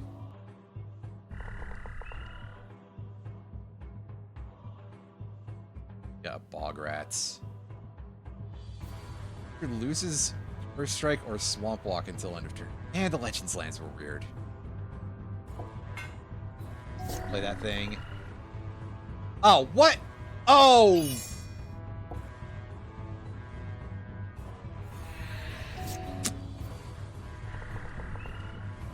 Man, I love Sinkhole. What a good card. So glad. So glad. Oh. Here, Foulmire Knight, just... You prick.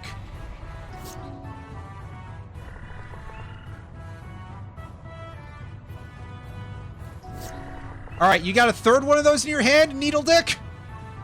He does not have a third one of those in his hand.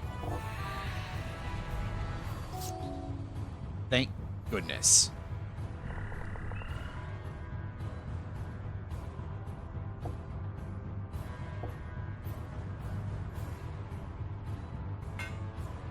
Of course, right now, I don't think I can trust this auto tap to not do something monstrously fucking stupid to me, so... I get to do this. Alright, yeah, whatever, just kills me. That's just reducing the damage that I take.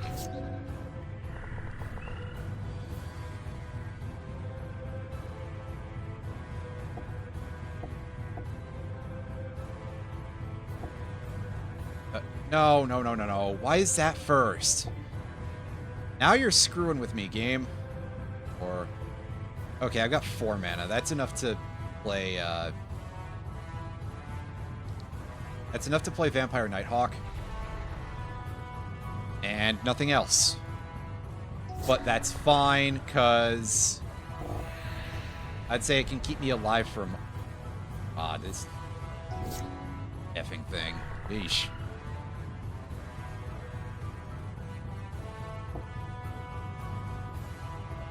Here's my... lens. 3... That creates 5 mana for us.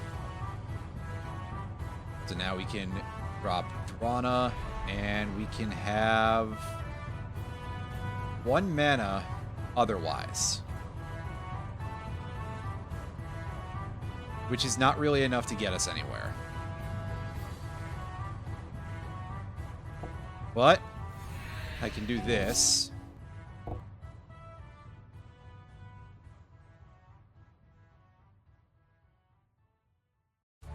And I guess I'll just block his Bong Stomper real quick. Yeah, okay, it goes to Command Zone. Alright, so that wasn't the most strategically intelligent idea I've ever had, but... In my defense, I'm under a lot of pressure right now.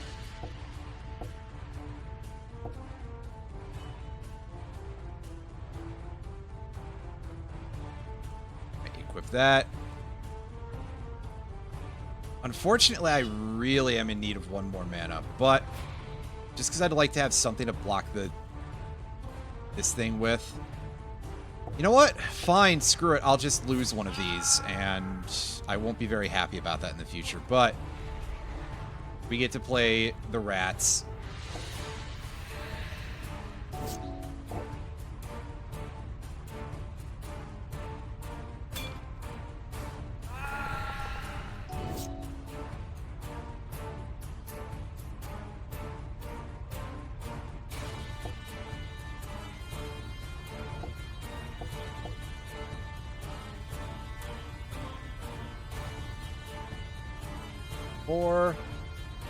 No targets, but that's fine. I only have 4 mana left, period.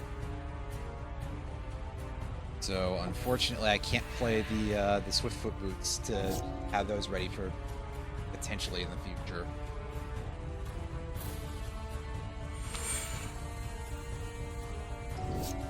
Okay, good. He's too stupid to attack with his long water, or what it's called again.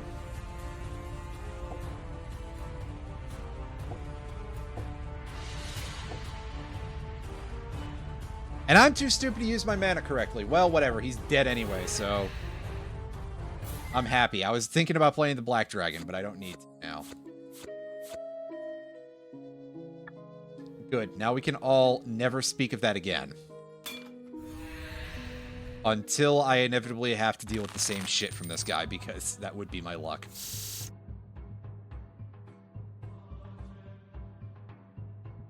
Sand. New land is sub-ideal, but Path of Ancestry will at least help the flow of the deck a little bit. In theory. I'll tuck Grave Pact and just continue from here. Oh, rude. You don't even have the decency to kill it, you schmuck. Wow. Alright.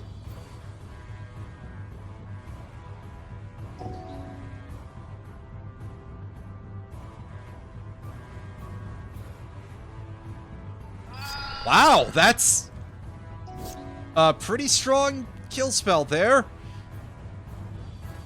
Good, now I don't have anything to play.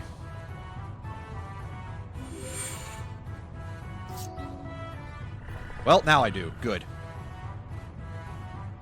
So I get to bring out my friend, Sad Robot. Yes. Give me another swamp. I could actually really use those quite a bit here.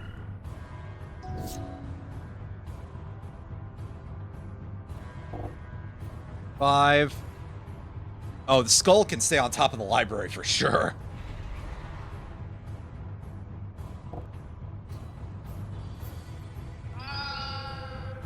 You prick. You just don't let anybody have any fun around.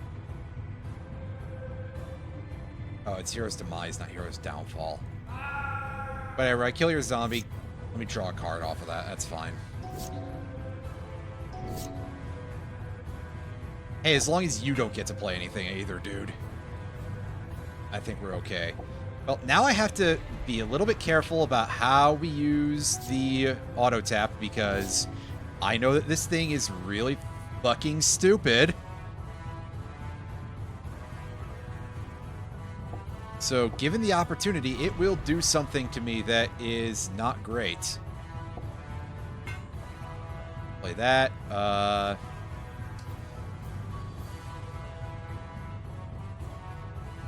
Yeah, sure. I feel like I'm in an okay position to lose life from Sinister Possession, sack Novice Occultist, and just get the draw, get the life, play a swamp.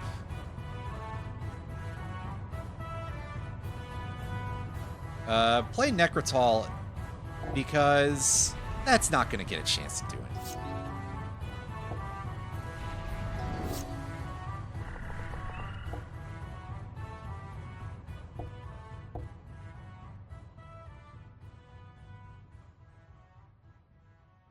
Play the Relic, and we have 6 mana up, I think? 6. Well, okay, I have 7 if I sacrifice the skull. Which I actually will do this time.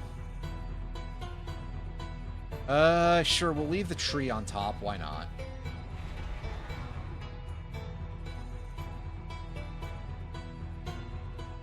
Move to combat and swing with Necrotol. Okay, good. We didn't eat a kill spell for that. I was so ready to just get kicked in the nards for my troubles. And hey, I'll play this Black Dragon, which is the first time I've ever had a chance to actually do that. We gotta kill this creature twice because it's basically a Yu-Gi-Oh card, but... you know. Big deal. What's this do? When it dies, that creature loses life equal to its toughness. Yeah, do you have something you can actually do? You know, use to affect change that way, my friend? Doesn't seem like it. Swift for Boots can go on the bottom of my library, that's fine.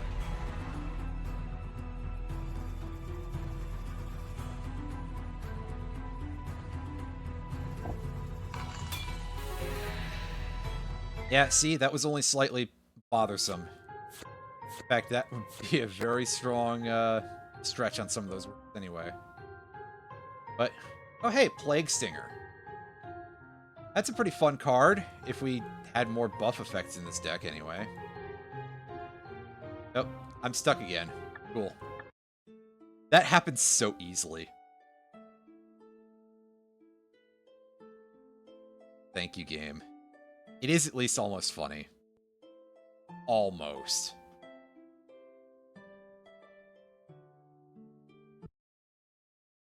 But getting stuck on the weird stick there.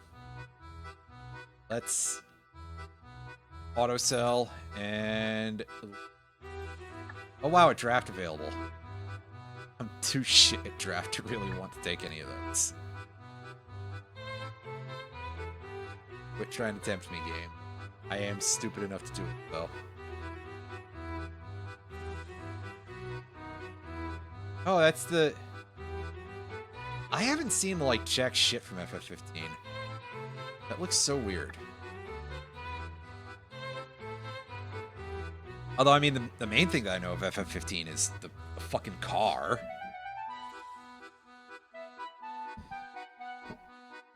So that, I should know what that is.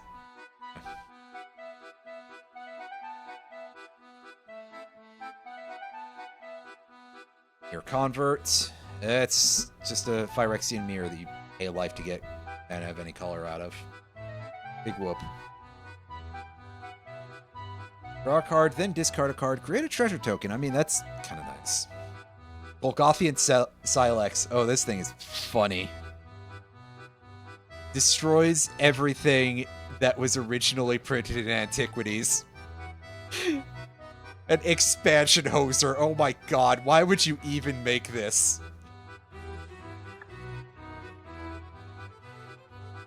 Truly, 1993-94 was just an era of them just throwing shit at the wall and see what stuck.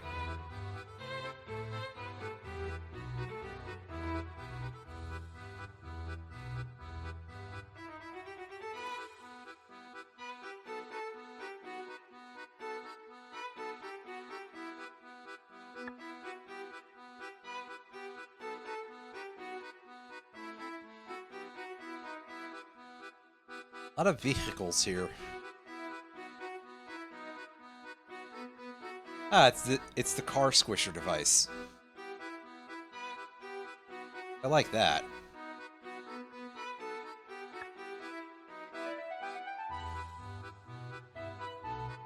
All mono white stuff, so it's not much use to us. Hey, Rain of Tears. Oh, land destruction.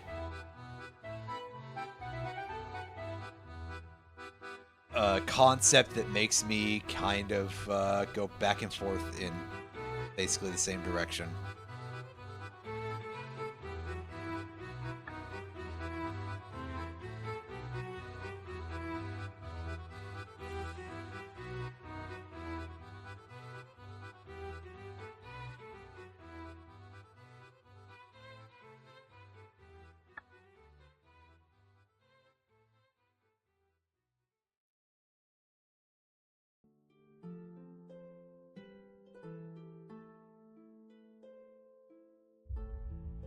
Now, as we are quite near the red area, we should be getting closer to the dungeon that the quest that I'm currently tracking is looking for.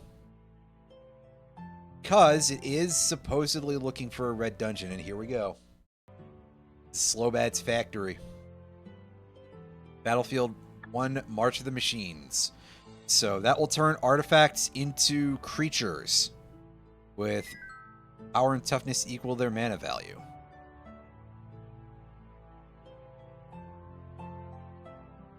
It's just a tile, I guess.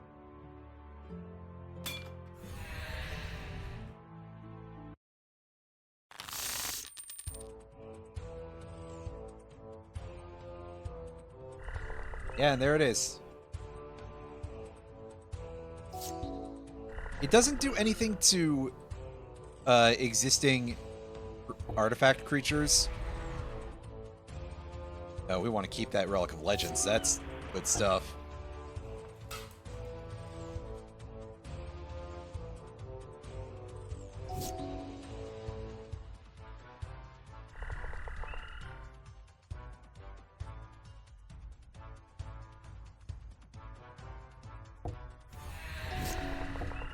I'm not even going to play the campfire yet.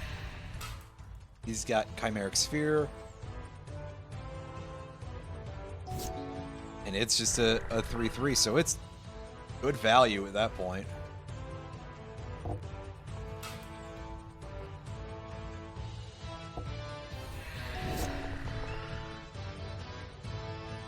Ah, he turned it into a flyer. I was like, what did he just do? But yeah, he let it get its stats reduced, basically. And of course, at this point, we gotta play the big man on campus. Indulgent Tormentor. Tormentor. The guy who never lets us draw cards because our opponents are always going, ooh, we gotta take that life burn. You fucking buffoons. I'll actually tuck that swamp. As much as it would probably be good right now. Get to 6 mana. I mean, on paper it's pretty decent, but pretty decent is about it. So, yeah, tap that guy to produce some mana to play our campfire, I suppose. Why not?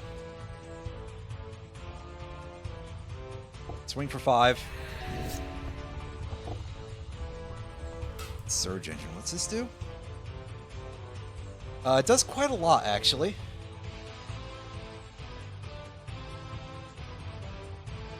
This defender and gains this creature can't be blocked. It's blue. Draw 3 cards. Activate if it's blue once.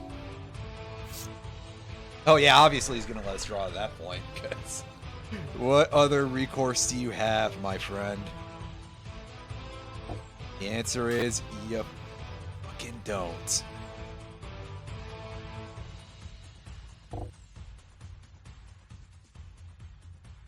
Oh. Oh, right, because it can't become a non-creature. I didn't think about that. March of the Machines disables the effect of things from turning into from equipment. Huh. Cool, I guess. I don't know that that equipment has ever been so dominant that that's a thing you've needed to worry about. But it's there. Also, this guy looks like a total dork. Just the way all of those assets are positioned together. He looks like he's about to actually at you really hard. I'll dump the burglar rat. I don't really need that right now. I don't need that in my life.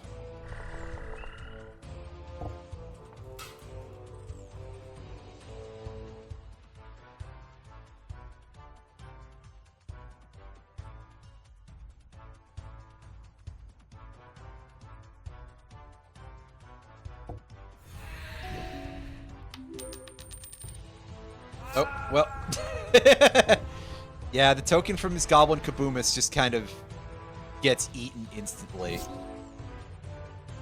Because it turns into a creature with mana value 0 and therefore stats of 0.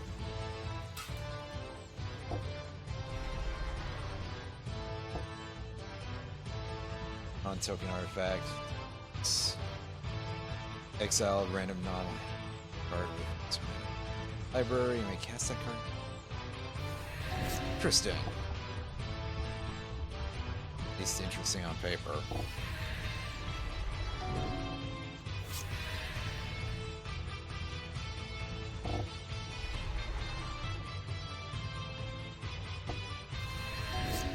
Oh, plus he can do it twice because he's got 2 of those guys. And he plays the Boom Pile. Feels Howling Mine. Ooh. And another one. Another one. Oh, oops. Out of the window.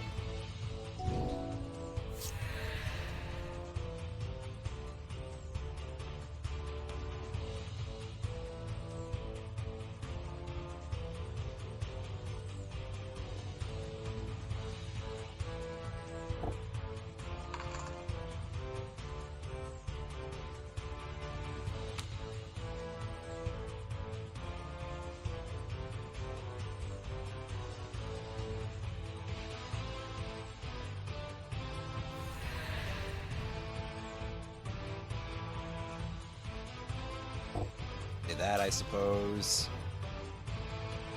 And you're just a 2/2 for 2, so not very useful, but we'll do it anyway. Oh, jeez. Well,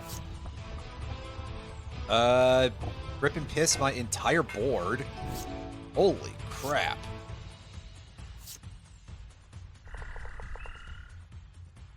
Well, it's time to just rebuild, huh? I should have let Drana go to the graveyard. Stupid of me. What am I thinking? Oh no, my grave guy.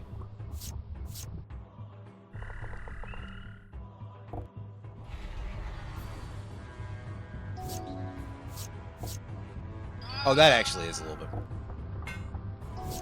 Oh, jeez. How many of these things do you need, champ?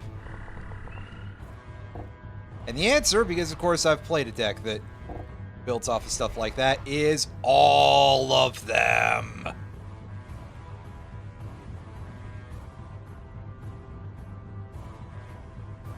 Yeah, we'll send that to our hand. I kind of don't need all these lands. Coat of Arms. Fun. Goblin Influx Array. What's this? Goblin spells you cast cost 1 less to cast. At the beginning of your end step, conjure a random card from the spell. Oh, right.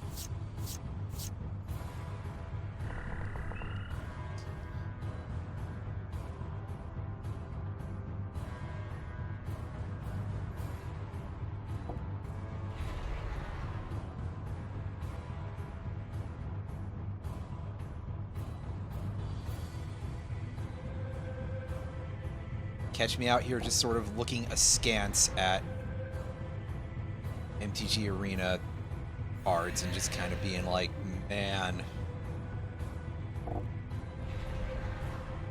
this entire game bothers me sometimes.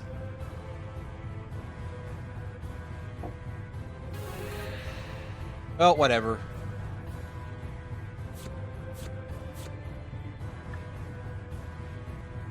We kicked that guy's butt. Let's deal with another one.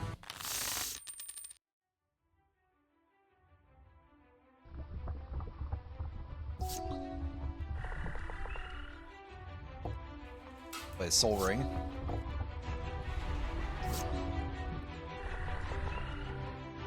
As he plays his Goblin Kaboomist.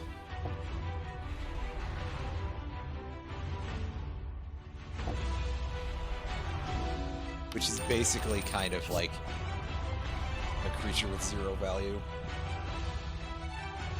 Or Relic Robber deals to...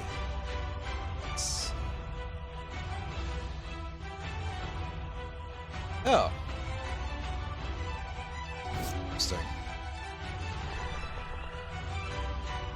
Alright, just play Drana and swing that in.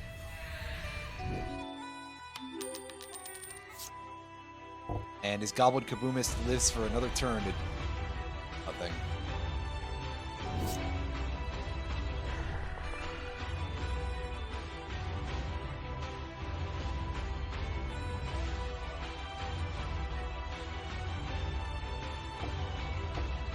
Yeah, sure, let's just kill that guy. And play the Refurbished Familiar.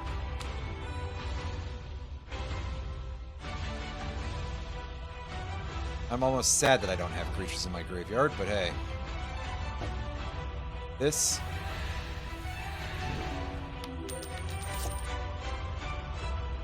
Oh.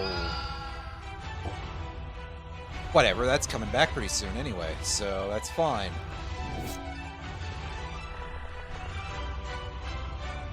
Not from the effective Graveshifter, though. That's a fool's choice there. Those things are fool's gold.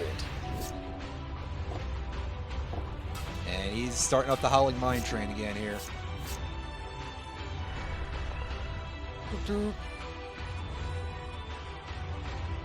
That's fine, I've got this.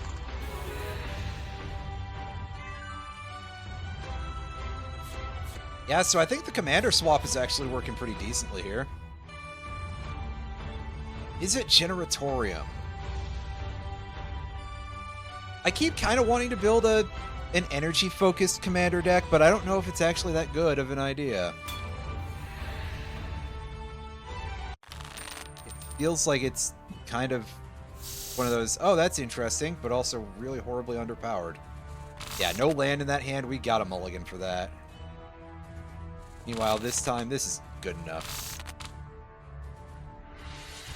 I see somebody went to 5.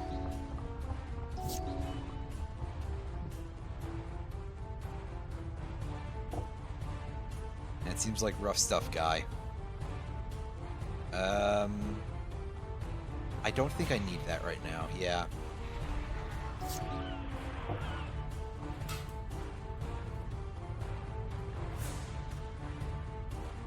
Yeah, I don't really need that right now.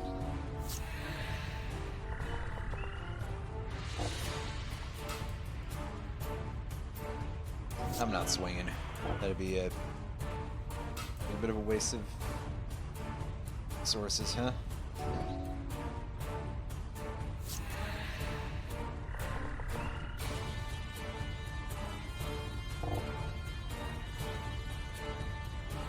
That will leave Vampire Gormond on top of the library, I suppose. Yeah, again, no combat for us, not this time. Yeah, he's buffing all of his constructs, which is... well, any future constructs he plays, rather.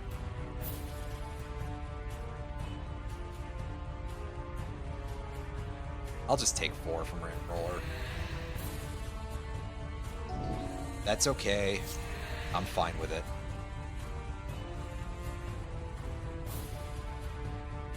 However, Silver Smoke Ghoul I'll play.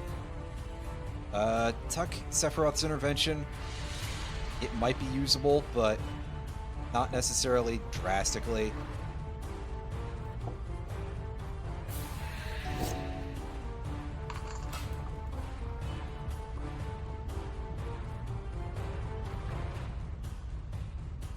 Paid 4 for that, so you're... wait, what? That doesn't make... oh, yeah, because it's a construct. Never mind. I was being an idiot there. Be the first time. But we'll play Sothera and move to combat. Maybe bring back our Silver Smoke Ghoul. Could have taken the win there, I guess, but being dumb.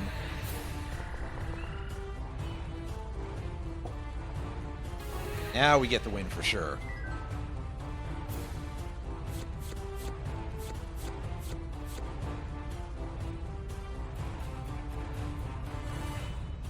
Some very good cards if I was building this type of deck. But as I'm not, big whoop. Still here looking to pick up stuff like this. Ooh, there's a boss in this area.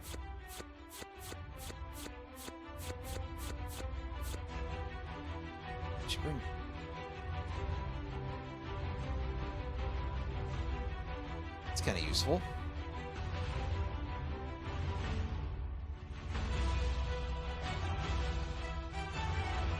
But otherwise, meh.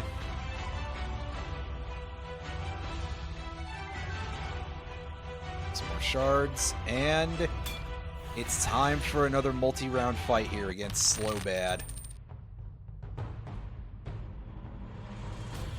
Yeah, I'll take the play, obviously. And I'll keep this hand.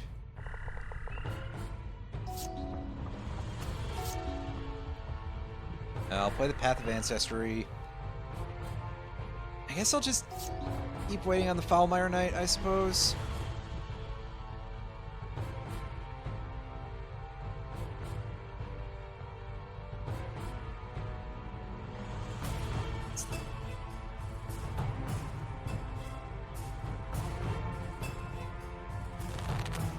Okay, I'm not terribly concerned about that right now.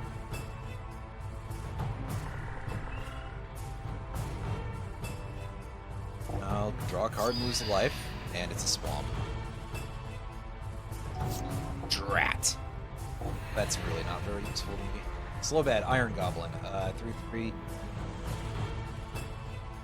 So yeah, I can drill his ass.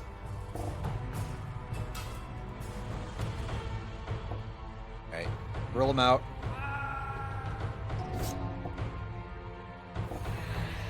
And right, the Fire Nation drill is a creature by default, right? So I don't even have to crew that thing if I don't want to. That's cool, I think. Probably. Oh, he's got a bonus that I didn't see here. Artifact creatures you control get +0/+2. Whenever you're dealt damage, create X scrap tokens, where X is the amount of damage dealt. At the beginning of your end step, if you have 5 or more scrap tokens, create a 0/0 colorless construct artifact creature token. With this creature gets +1/+1 for each artifact you control. Then you sacrifice 5 scrap tokens. At the beginning of your upkeep, if you have 10 or more, exile all scrap tokens. Jesus, dude. That is awful. I hate that.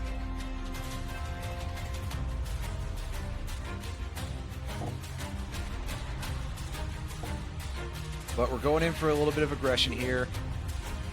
And he creates some scrap tokens. Skitter Beam Battalion, since he cast that cost, and does he get an extra? Oh yeah, because he tapped the Mind Stone, right?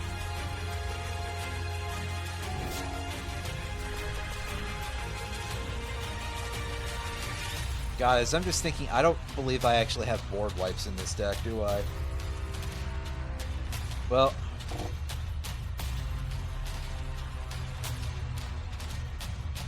Tuck the Soul Ring. I kind of need to dig through this to find better cards, really.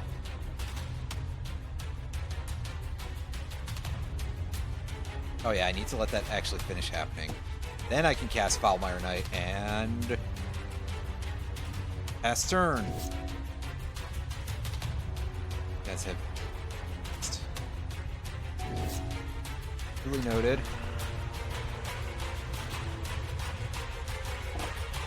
That swamp.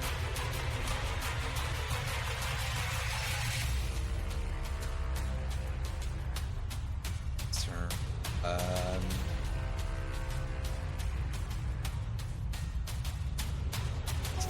Pass turn from there, I guess. Place Artificer's Dragon. And it's going to be a 4/6 flyer for us to not have great options for. Well, okay then.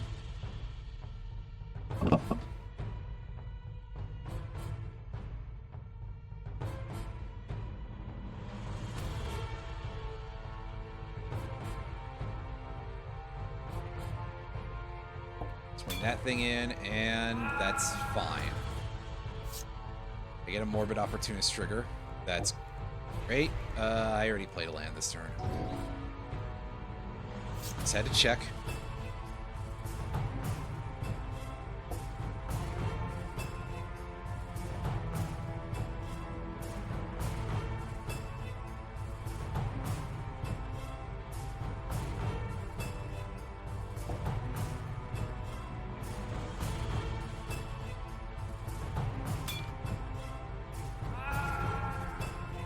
Grana can go to the command zone.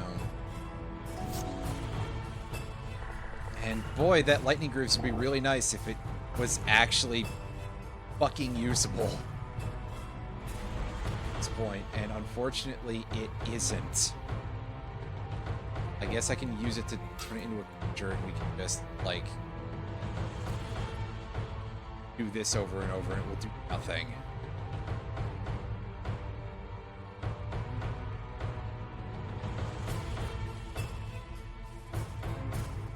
I suppose I can try to drill him for some damage.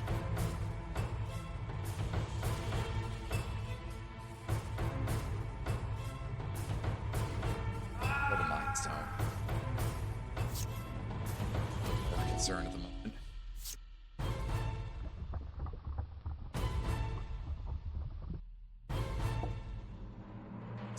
Take however much besides shunting the thing, which is probably going to kill me. Yeah, it killed me. Well, try this again.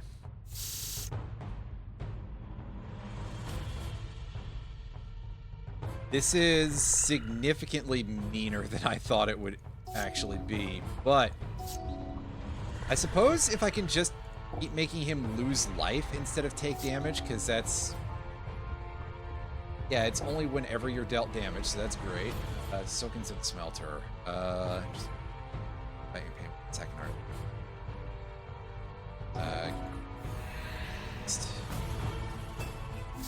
What?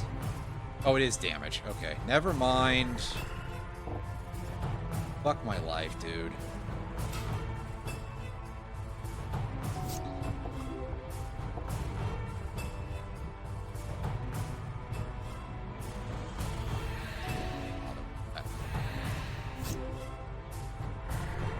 But hey, as long as he feels okay with reducing his own amount of scrap tokens at any point, I'm fine with that.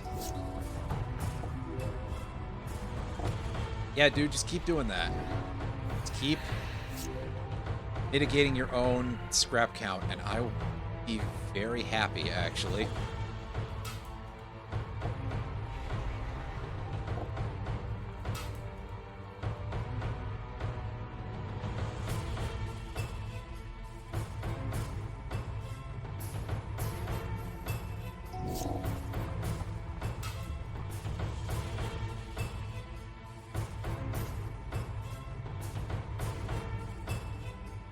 Right, he exiled that because of Junkyard Scrap. Right.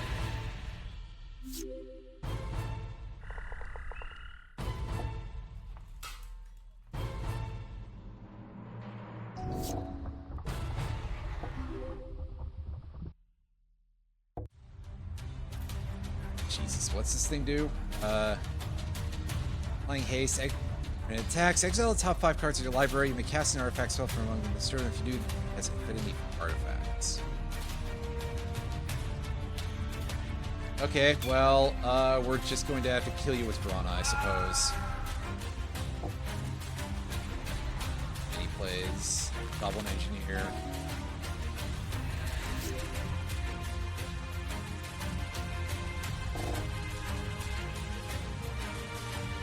That's wrong. Thank you. Well, I can still play Stinkweed Imp. Never mind.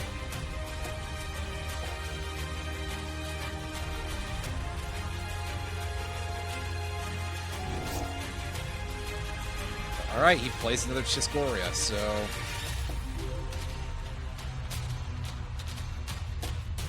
Let him think that through.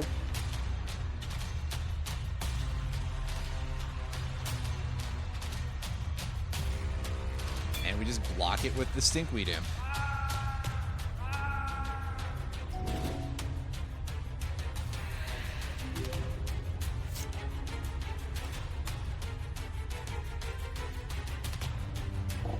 Opportunists. He plays another Skitter Beam Battalion. Exiles another Soul Ring.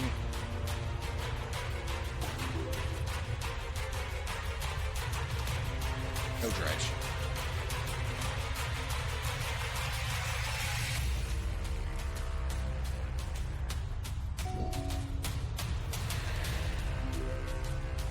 There are two primary things that I'm looking to achieve here, which is either that I deck him from him just triggering his own Junkyard Scrapper a bunch, or I pick up the card that lets me remove enchantments, which unfortunately there's really only just the one in there, and I don't have a whole lot of search power in this deck.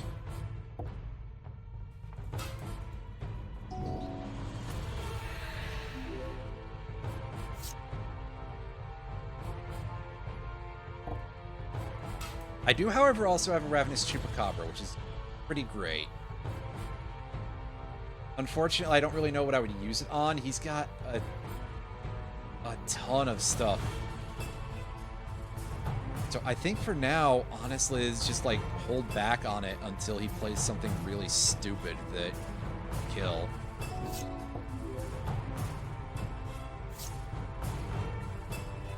Oh shit, there we go. There it is. Withering Torment. Yes! Good. Unfortunately, I wish I could target this thing, but it's in his command zone.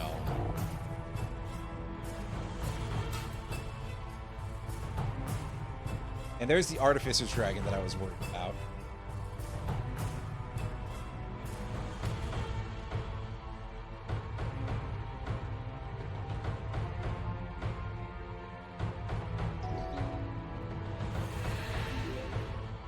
Yeah, no need for that.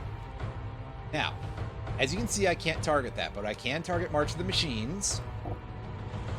And I can blow it up, and sure, I pay some life for it. But that's okay.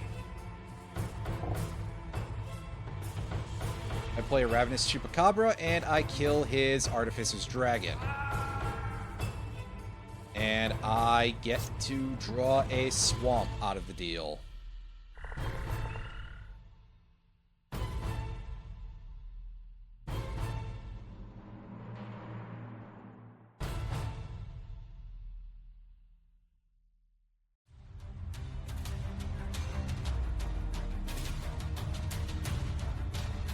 And I'm going to attach Andoril to Trana the Last Blood Chief. I do have a Stinkweed Imp in the graveyard. That's actually, like, humongous, really. Need to do that. And yeah, so we buff all of our creatures, and we drop the Stinkweed Imp, and we hit him for 7. Which gives him, like, a disgusting amount of those scrap tokens, but... hold on.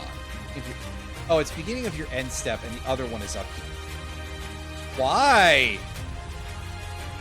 What? That's really silly.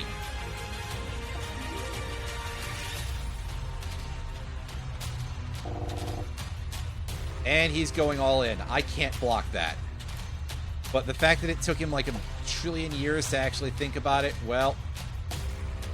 Okay, dude. As I go to negative 74. That's incredible. Well, that was rough, and our piece of gear got broken. So, not trying to go in here again.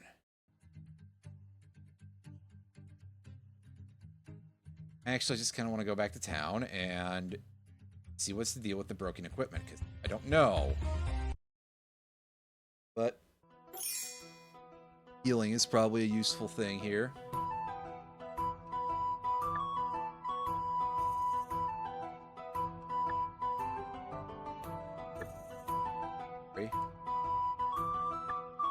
Repair. Okay, we can just repair these in the field even, and it just costs us gold.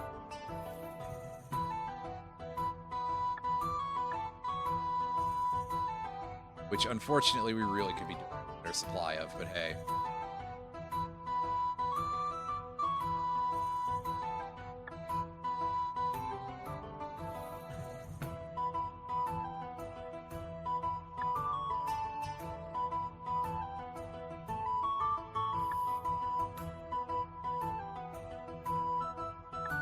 Find some foxes, I guess, to go and get those.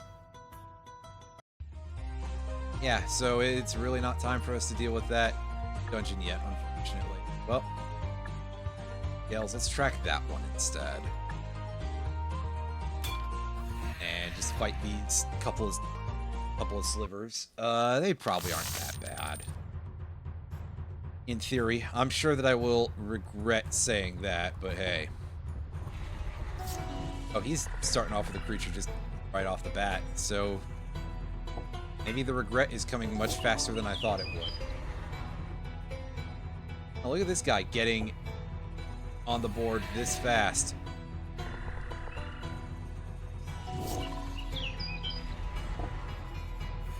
Yeah, so now his guys have Menace. That's cool. Let's kill off the Striking Sliver, because that's actually arguably a much bigger problem. Agnes Sliver. Ooh.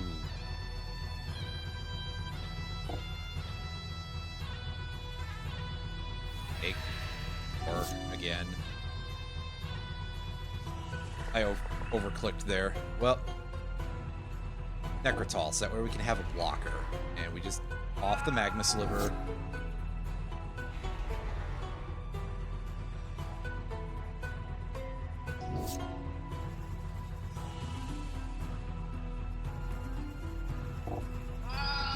And just kill these guys one by one. Drops a Plated Sliver. I will simply take the 2 damage.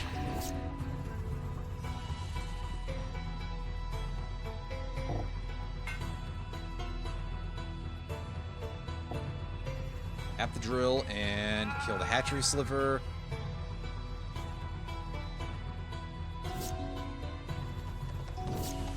Okay, good. We've got him into a worse position for him, so that's great. That's what we want to see, is for him to have a bad fucking time.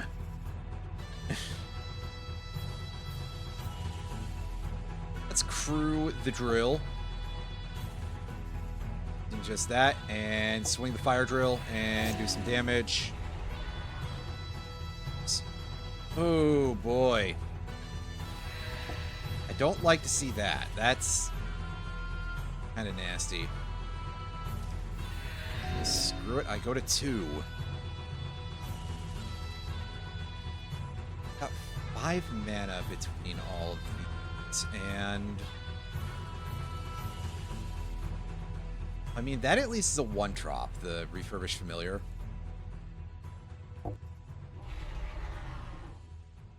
Bloodsucker, Vampire Gourmand, and Refurb, and we draw a card for it. Okay. Good stuff. Pass turn, he plays... Oh, that is just an instant kill, because we don't have enough creatures to deal with that. We got screwed. That was not great. Get off me! I'm trying to go home. Well, I can't wait to lose even more life.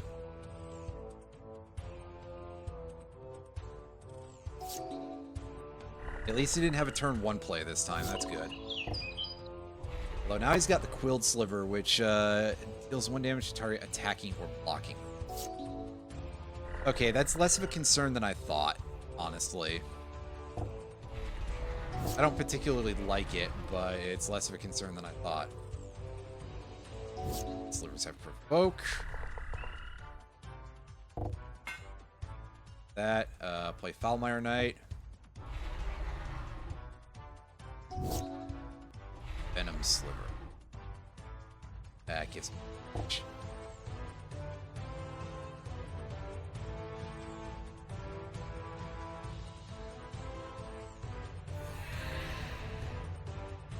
Okay, well, he didn't use the provoke effect, apparently, so that's awesome. I'm going to kill his Quilled Sliver, because that seems like more of a problem than the others, and we gain some life back for it. Unfortunately, we don't really have enough life to actually do much of anything right now, so...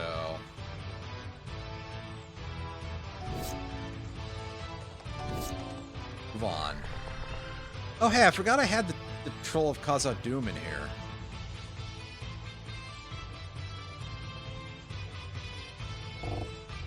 Drop you as a big creature.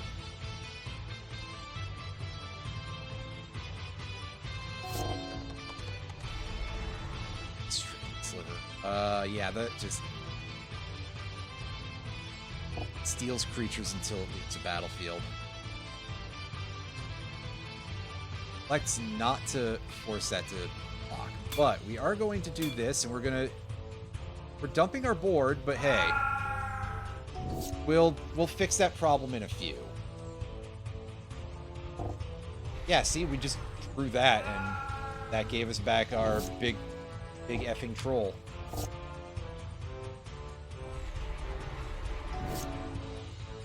Replicate Sliver there. That guy swinging the troll. See, this is going much better. At least it sort of looks like it is, anyway.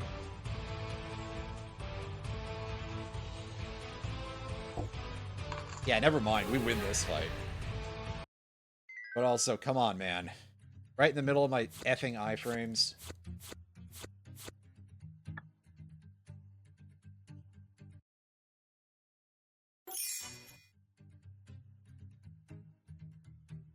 And neither of those particularly looks like a fox. That does, however. So we gotta find 2 of these, but I don't think that's necessarily gonna be that hard.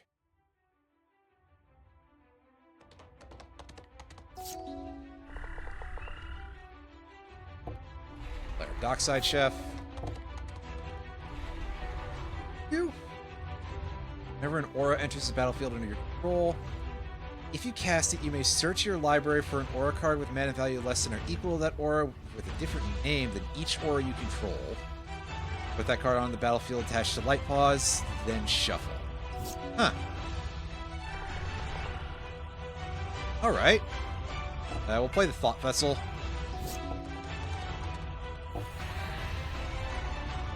Play another Fox. That makes sense.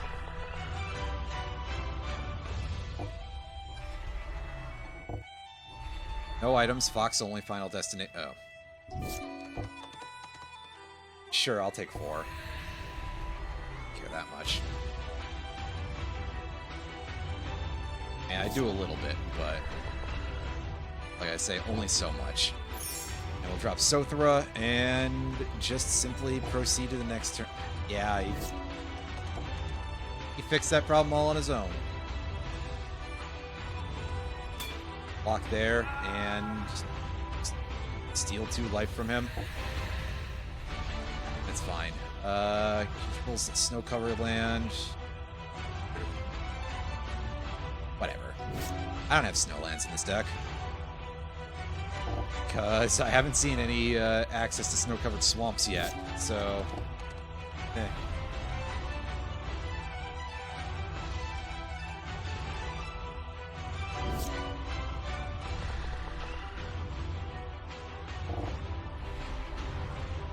Play the troll again.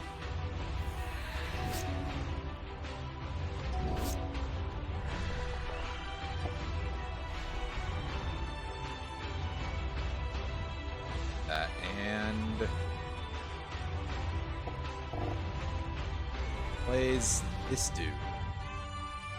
Oh, it's just a flash creature with Bushido 1, and it's round locked, so it doesn't matter actually.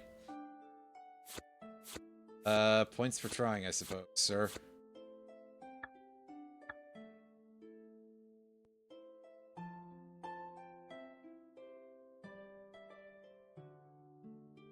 Ah, here we go. They just sort of, like, spawn out of nowhere, a little bit like Zelda 2 enemies on the overworld. Music's not as good, though, I'll say that.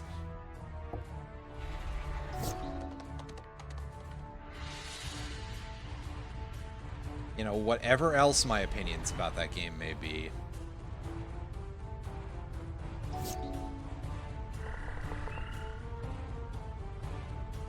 That tune was pretty good, so...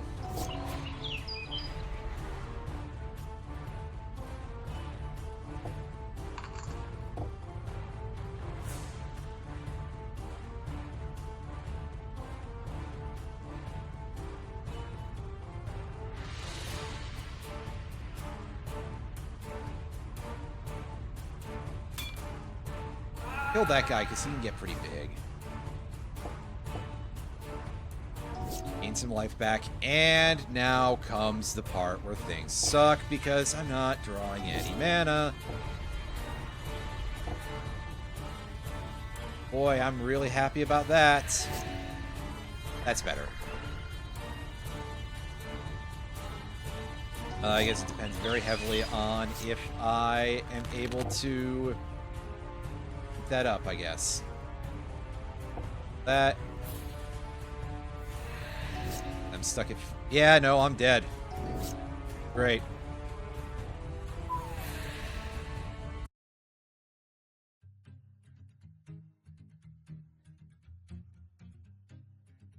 Again, it's not like it's a hard opponent. I drew real bad.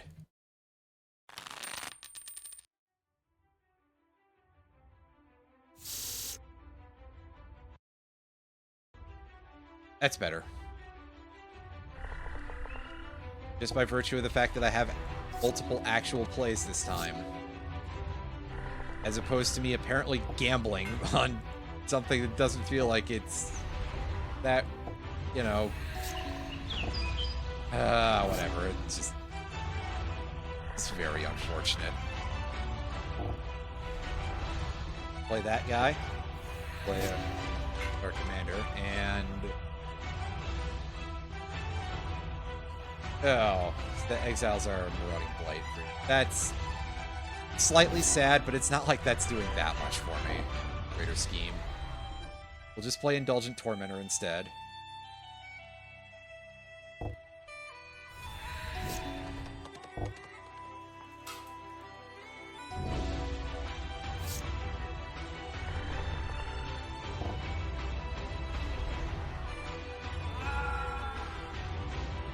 And yeah, you can see how much better that went this time. Because we got actual cards. That's all I need, is to draw, like, something halfway decent. And then, of course, get my iframes basically stolen by this random.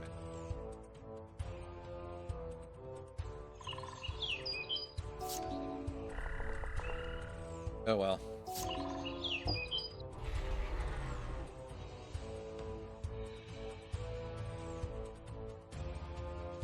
That's a highly efficient creature. To such an extent that I'm going to drop a Curse of Marauder, and...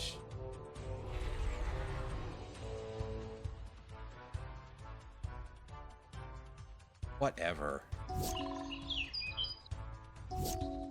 I mean, technically, very technically, that's not a good thing for us. But I am not even totally bothered by that in the greater scheme. Like, please. Please.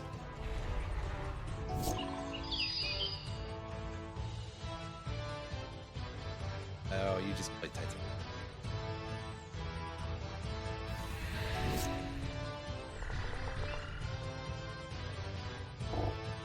Play Drana, and...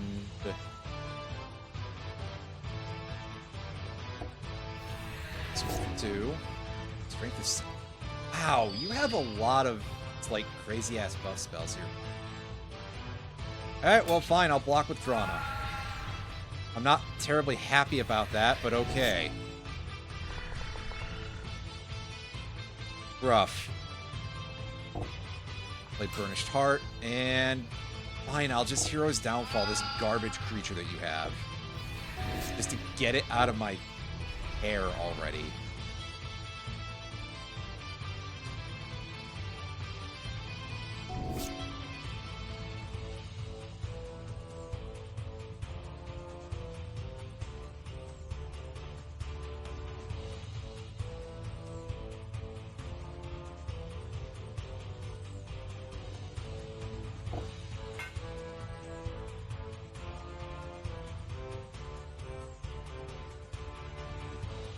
I mean, on some level, sure, but... wow, that's a whole thing from way earlier. Alright, so we're gonna have to double block this, basically, just because I don't know if... Adapt Trigger is going to go off here. And so we'll do that. Because, yeah, it seems like our opponent did not make that creature adapt.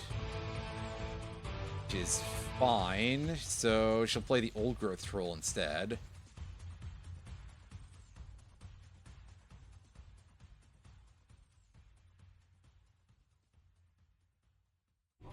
Right, I think I have seen that before. That is just like a big, huh.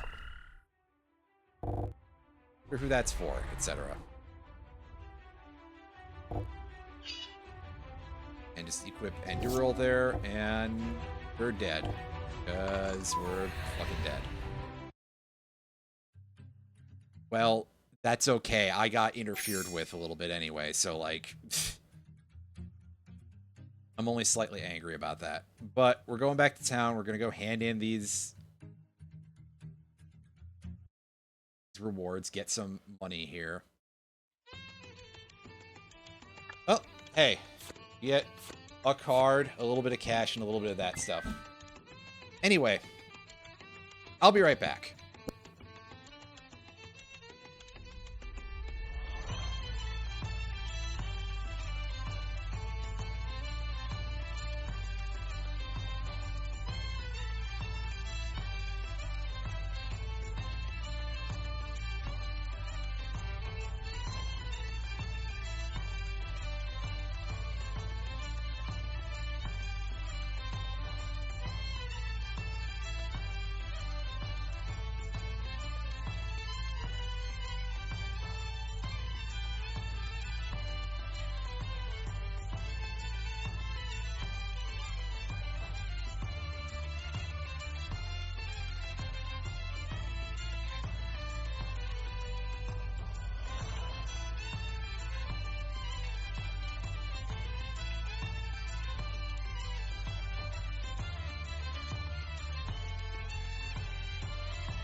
Anything I can say about Yu-Gi-Oh! In the early, I do appreciate the amount of characterization they gave to a lot of the early normal monsters.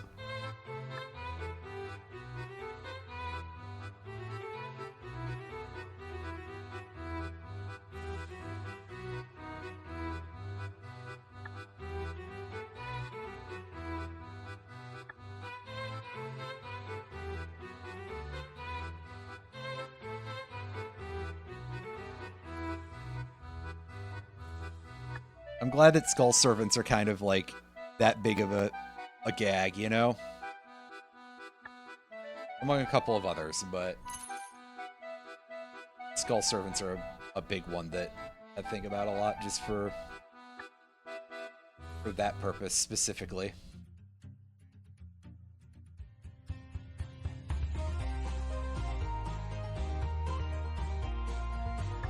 Alright, well, we've been given a quest that we, for some reason, cannot say no to, but hey. Guy's quite insistent. Kind of how it goes. Let's do this.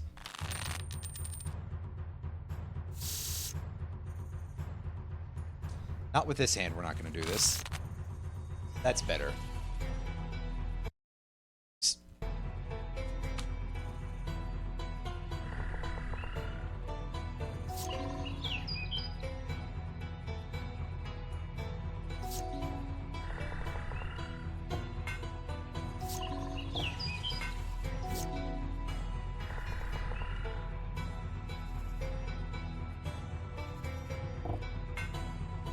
The thing is that, at least for me, I feel like a lot of the generic monsters for a lot of these games, I just appreciate on some level when it's just like, they're just peak little guy. Magic does have a few that are kind of infamous on various levels. Probably the most so would be the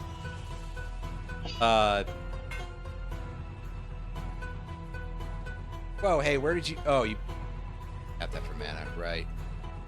That's right, equal to power. Ooh, boy, that is pretty big. Lest I get too sidetracked here.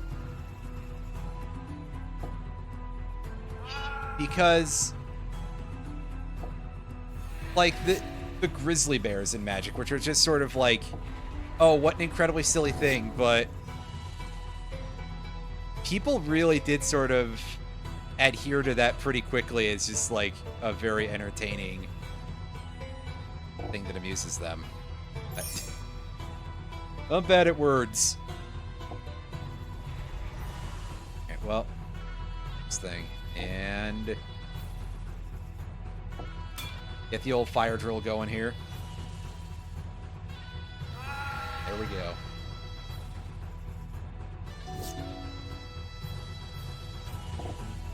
Yeah, that's generally what I've been led to believe, is that Yu-Gi-Oh's original card game started off as being sort of this affectionate parody of Magic. And then ultimately,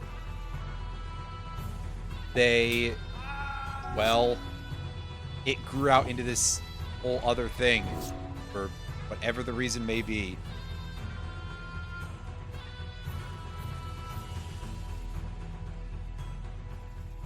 Mostly because it's like, hey, this was a... People like that kind of stuff. Certainly did at the time. And probably still do.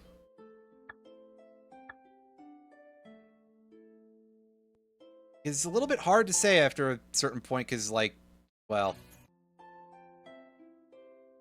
At least some degree of people who play Magic are doing it because they enjoy Magic.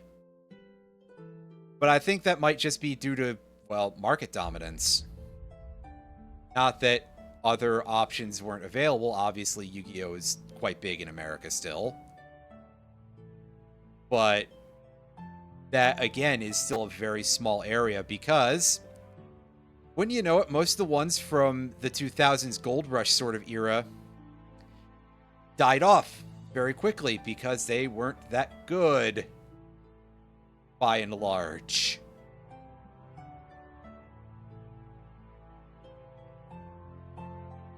But yeah, the early parts of Yu-Gi-Oh! As it was showing the card game as Magic and Wizards were, to a not small extent, kind of borrowing various other ideas, including D&D, which makes sense on some level because Magic, even before Hasbro bought out the D&D brand, was very heavily oriented around D&D, and of course was originally even designed to be like a quick pickup game that you could play between sessions of D&D. And like you could easily transport it places as being like sort of a very compact tabletop game.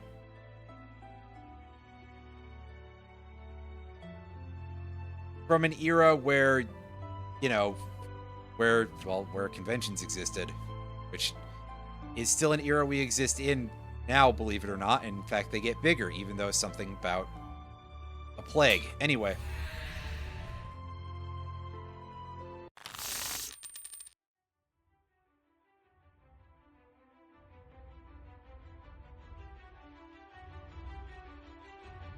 Yeah, field positioning is quite big in Yu-Gi-Oh! And has been for several years. Like, there was a point where there were a couple of cards that technically cared about it. Like, okay, Ground Collapse, you played it and you targeted 2 zones on the field. But also, I think most people were probably shorthanding that to just, yeah, it's, you can play 2 less monsters.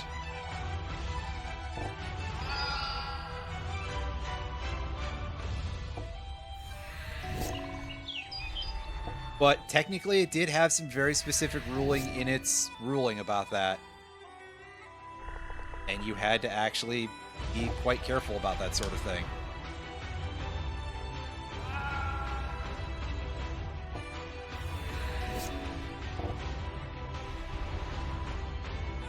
Big spider.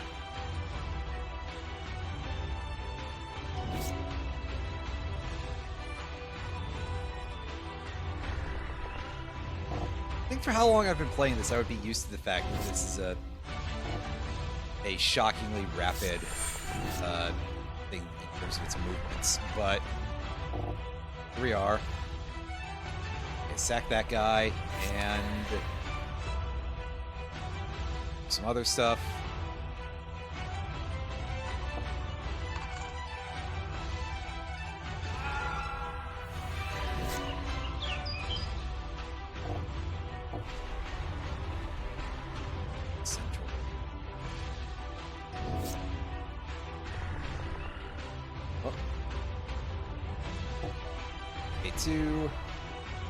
I'll just sack a Curse Marauder.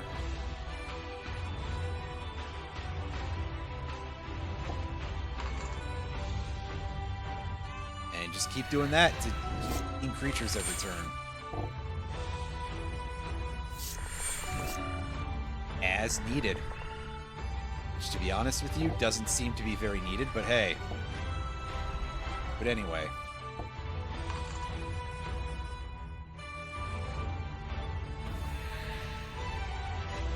Could have ended this much faster by actually attacking with Arbiter of Woe, but I pretty much was just using that as a sacrifice outlet at that point. Use it for its one thing it does. Right, yeah, because the pendulums are no longer in their separate zone.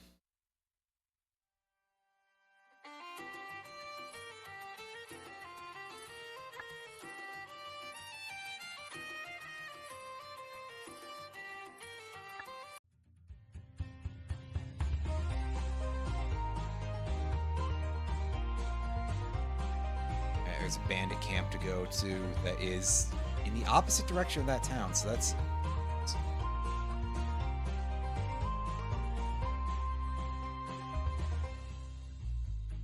Yeah, so like positioning and stuff does actually matter now thanks to links and also pendulum summoning on some level, but most of that is basically just due to the rules update surrounding links.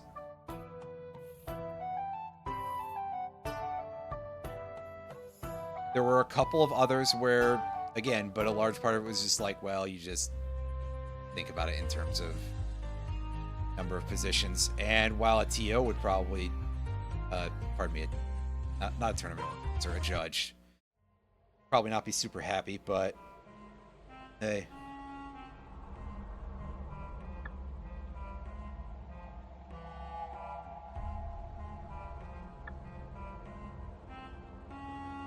Okay, where am I? Get the text out of the way, please. And let's see what we're dealing with these bandits. We're dealing with me being shown a one-land hand. And I made a mistake because I immediately made the other assumption. But we get a very easy out here to be able to actually play the game.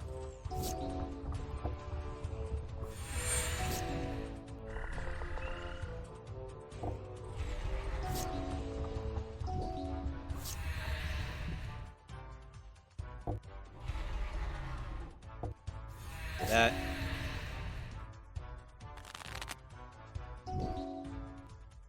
And the creeping bloodsucker should keep us afloat here.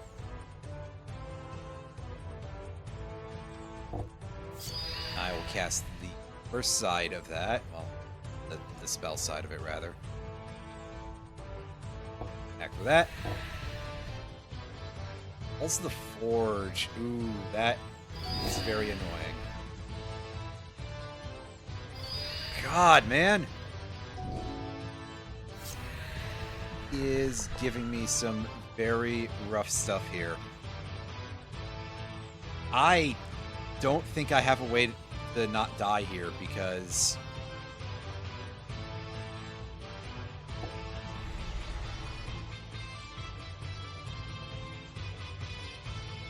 Unless he just forgets to cast Pulse of the Forge next turn. He casts Curse of Bloodletting instead. If we I would take damage, I'd take twice as much. Okay. I don't really like that for reasons that should be pretty obvious, but... I'm kind of stuck here with nothing else to do. I have to try to chip him down before he... his, Never mind. That was really bad. Obviously, I shouldn't have kept that hand, but I was dead anyway because the burn rate was so fast. Should have gone back to heal. I didn't think that. This isn't amazing, but I'll gamble on it.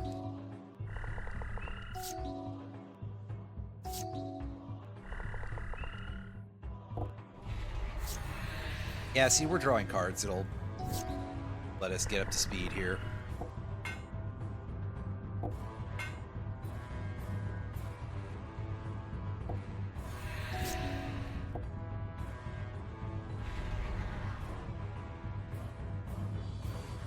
Right, gets +1/+1 artifact.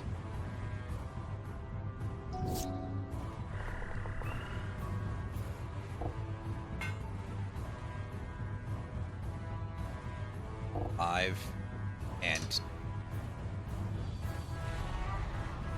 fuck you, man. Of course it did it that way. Ugh.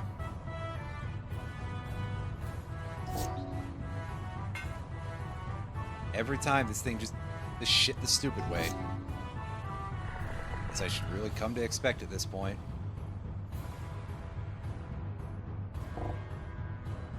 Cast off Nixilis, and we're gonna just kill that guy out of pure spite.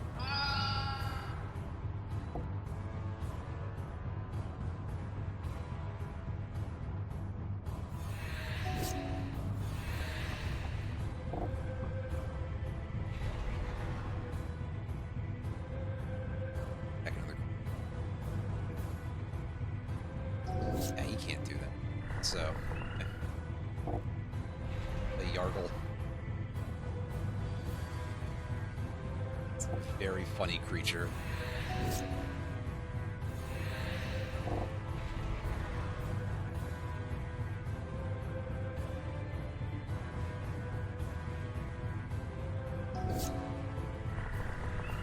Meanwhile, I get to also just draw nothing. This... I mean, alright, dude, go ahead and double block. It's fine. Just really wanted Yargle dead, huh?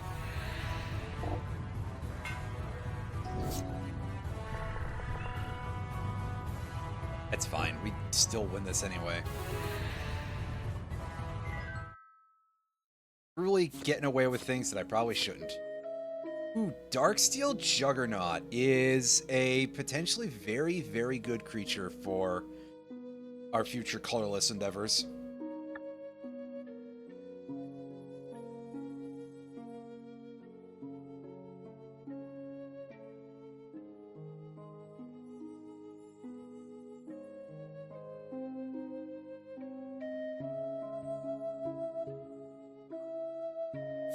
And we managed to sneak that guy's treasure.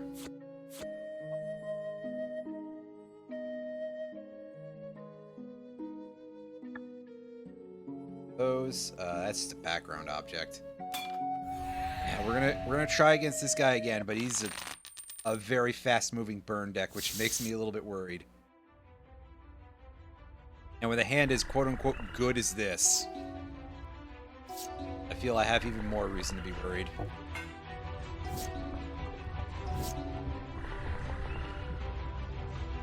But hey, perhaps this guy will just continue to be crap. Electro potent. Mana if it... Okay. God, my hand is so much lands. Oh. Like nothing else. Perforos. Oh, disgusting. I despise Perforos. I forgot to equip that. I really should have. Even if it's not going to be as strong as it could be. It would get us to the end faster, and that's pretty important.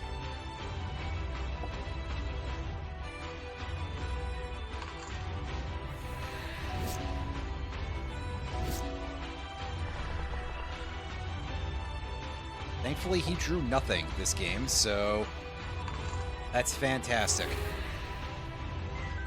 That's always sort of the worry about being a burn deck, I suppose.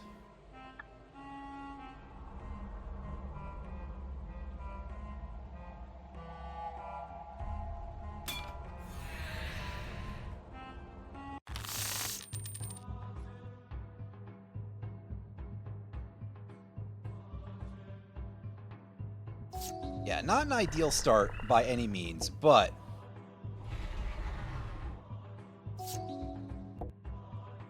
this should at least get us off the ground here.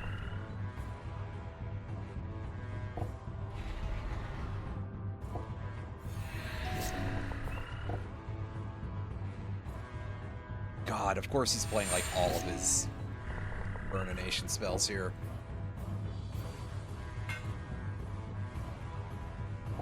Don't play anything stronger than that, at least for a minute here, please. Poison the well. Good, so he combines that with land destruction. Cool.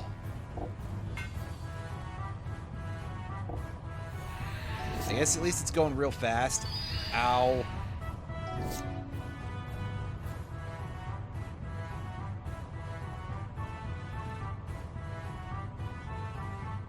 Here, this will speed it along even more. Gary always sweeping in to save the day. With the sheer power of his life drain effect, you can't ignore his girth. Still one of the better cards in Mono Black, honestly. Like, probably a top 10 on some level.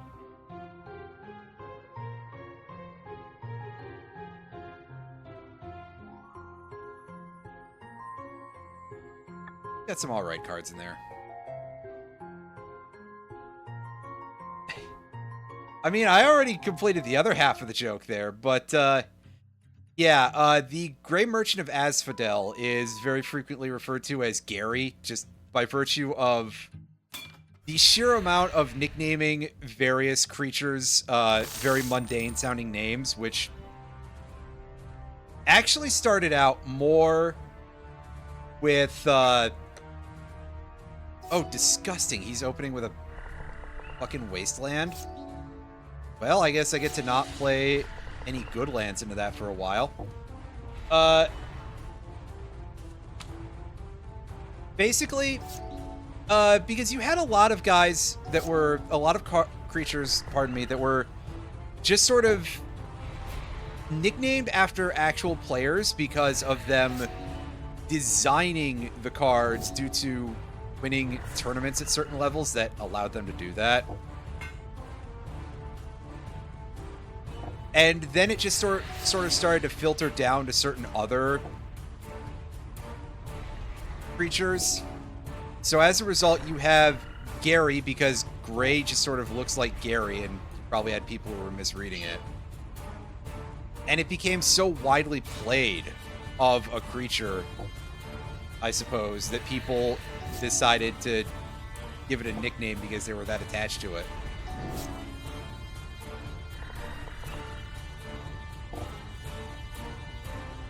Oh, right. Wait a second to do that. There we go.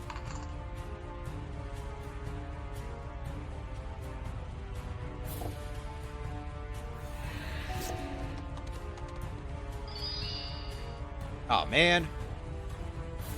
No, it's not Gary Busey.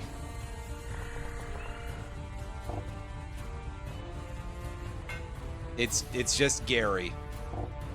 I don't think Grey Merchant was actually a creature designed by any existing players either.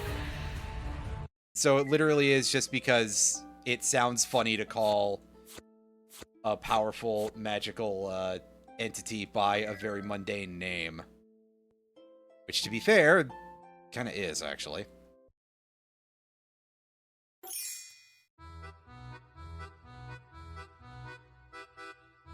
Yeah, I was gonna say, isn't the Eevee thing more to do with because of that being given to him in Pokemon Yellow? So that way he could branch out a little bit, depending on how well you did or did not do against him. Which was a pretty interesting way of handling it, really.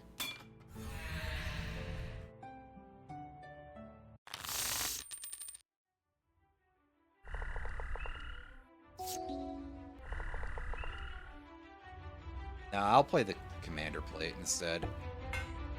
I mean, Commander's Plate doesn't give us much except for stat buffs here because this guy is a black player, but, you know. He does, however, seem to be playing a lot of artifact creatures instead, so that's cool, I think.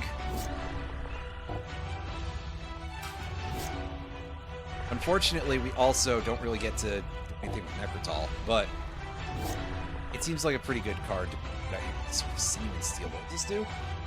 Protection from black and from red. Equipped creature deals combat damage to a player, destroy up to one target planeswalker and up to one target artifact. Ugh. Oh. I hate that. That's disgusting. Awful, terrible, and he targets nothing with it, so that's alright. I can live.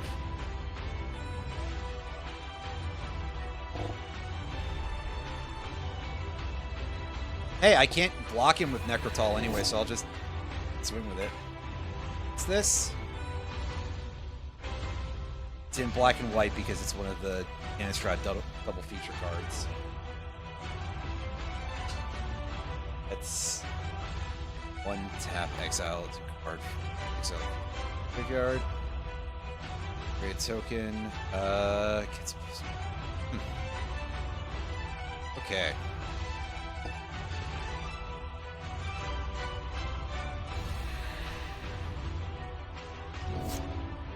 Well, as long as he continues to not choose any targets for that, then I don't really care too much.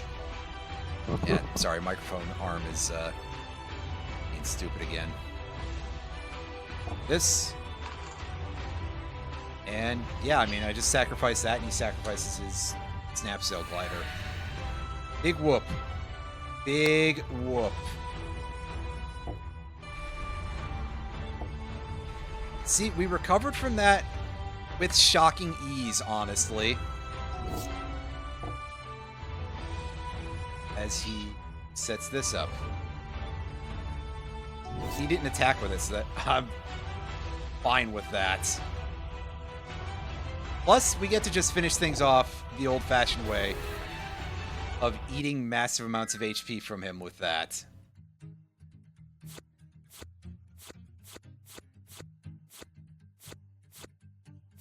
It's the thing that is like the pivot for where the clamp is.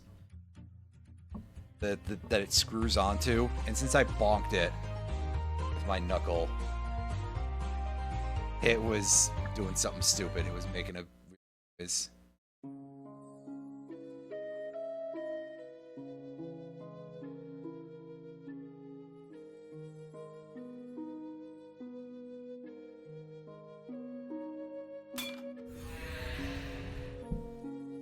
Yes, we got a bandit scoundrel here.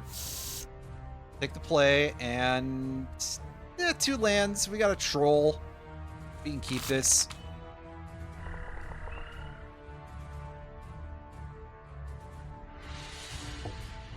Play that.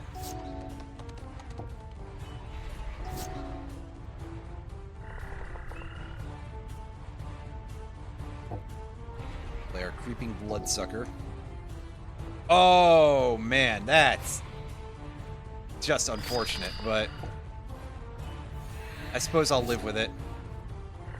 He's not playing the variant of this deck type where he just responds to you searching for a land to replace your creature by hitting you with Archive Trap. That would just be ass.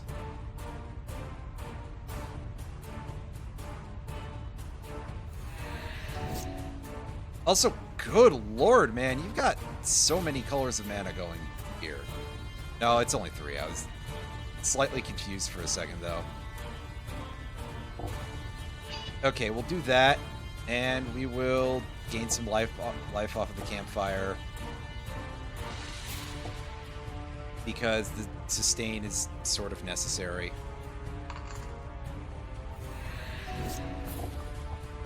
Unfortunately, that means I gotta forego getting a land this turn.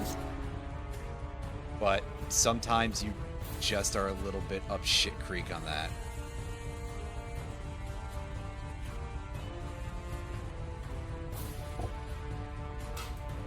There are 2 mana there.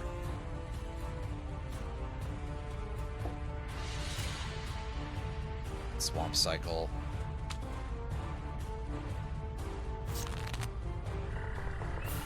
What are you doing in the swamp? I don't... What exactly Shrek's... Fuck you, man. Just fuck you.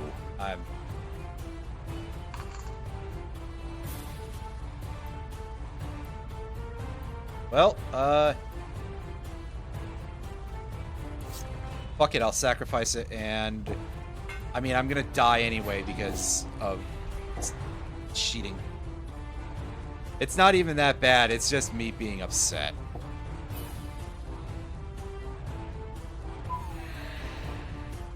Like, man.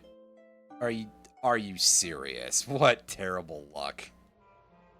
Ugh. And I'm stuck again.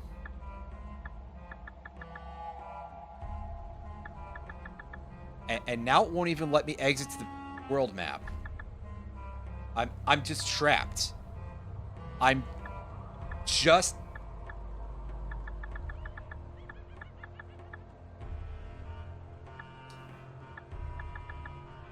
I think we soft-locked!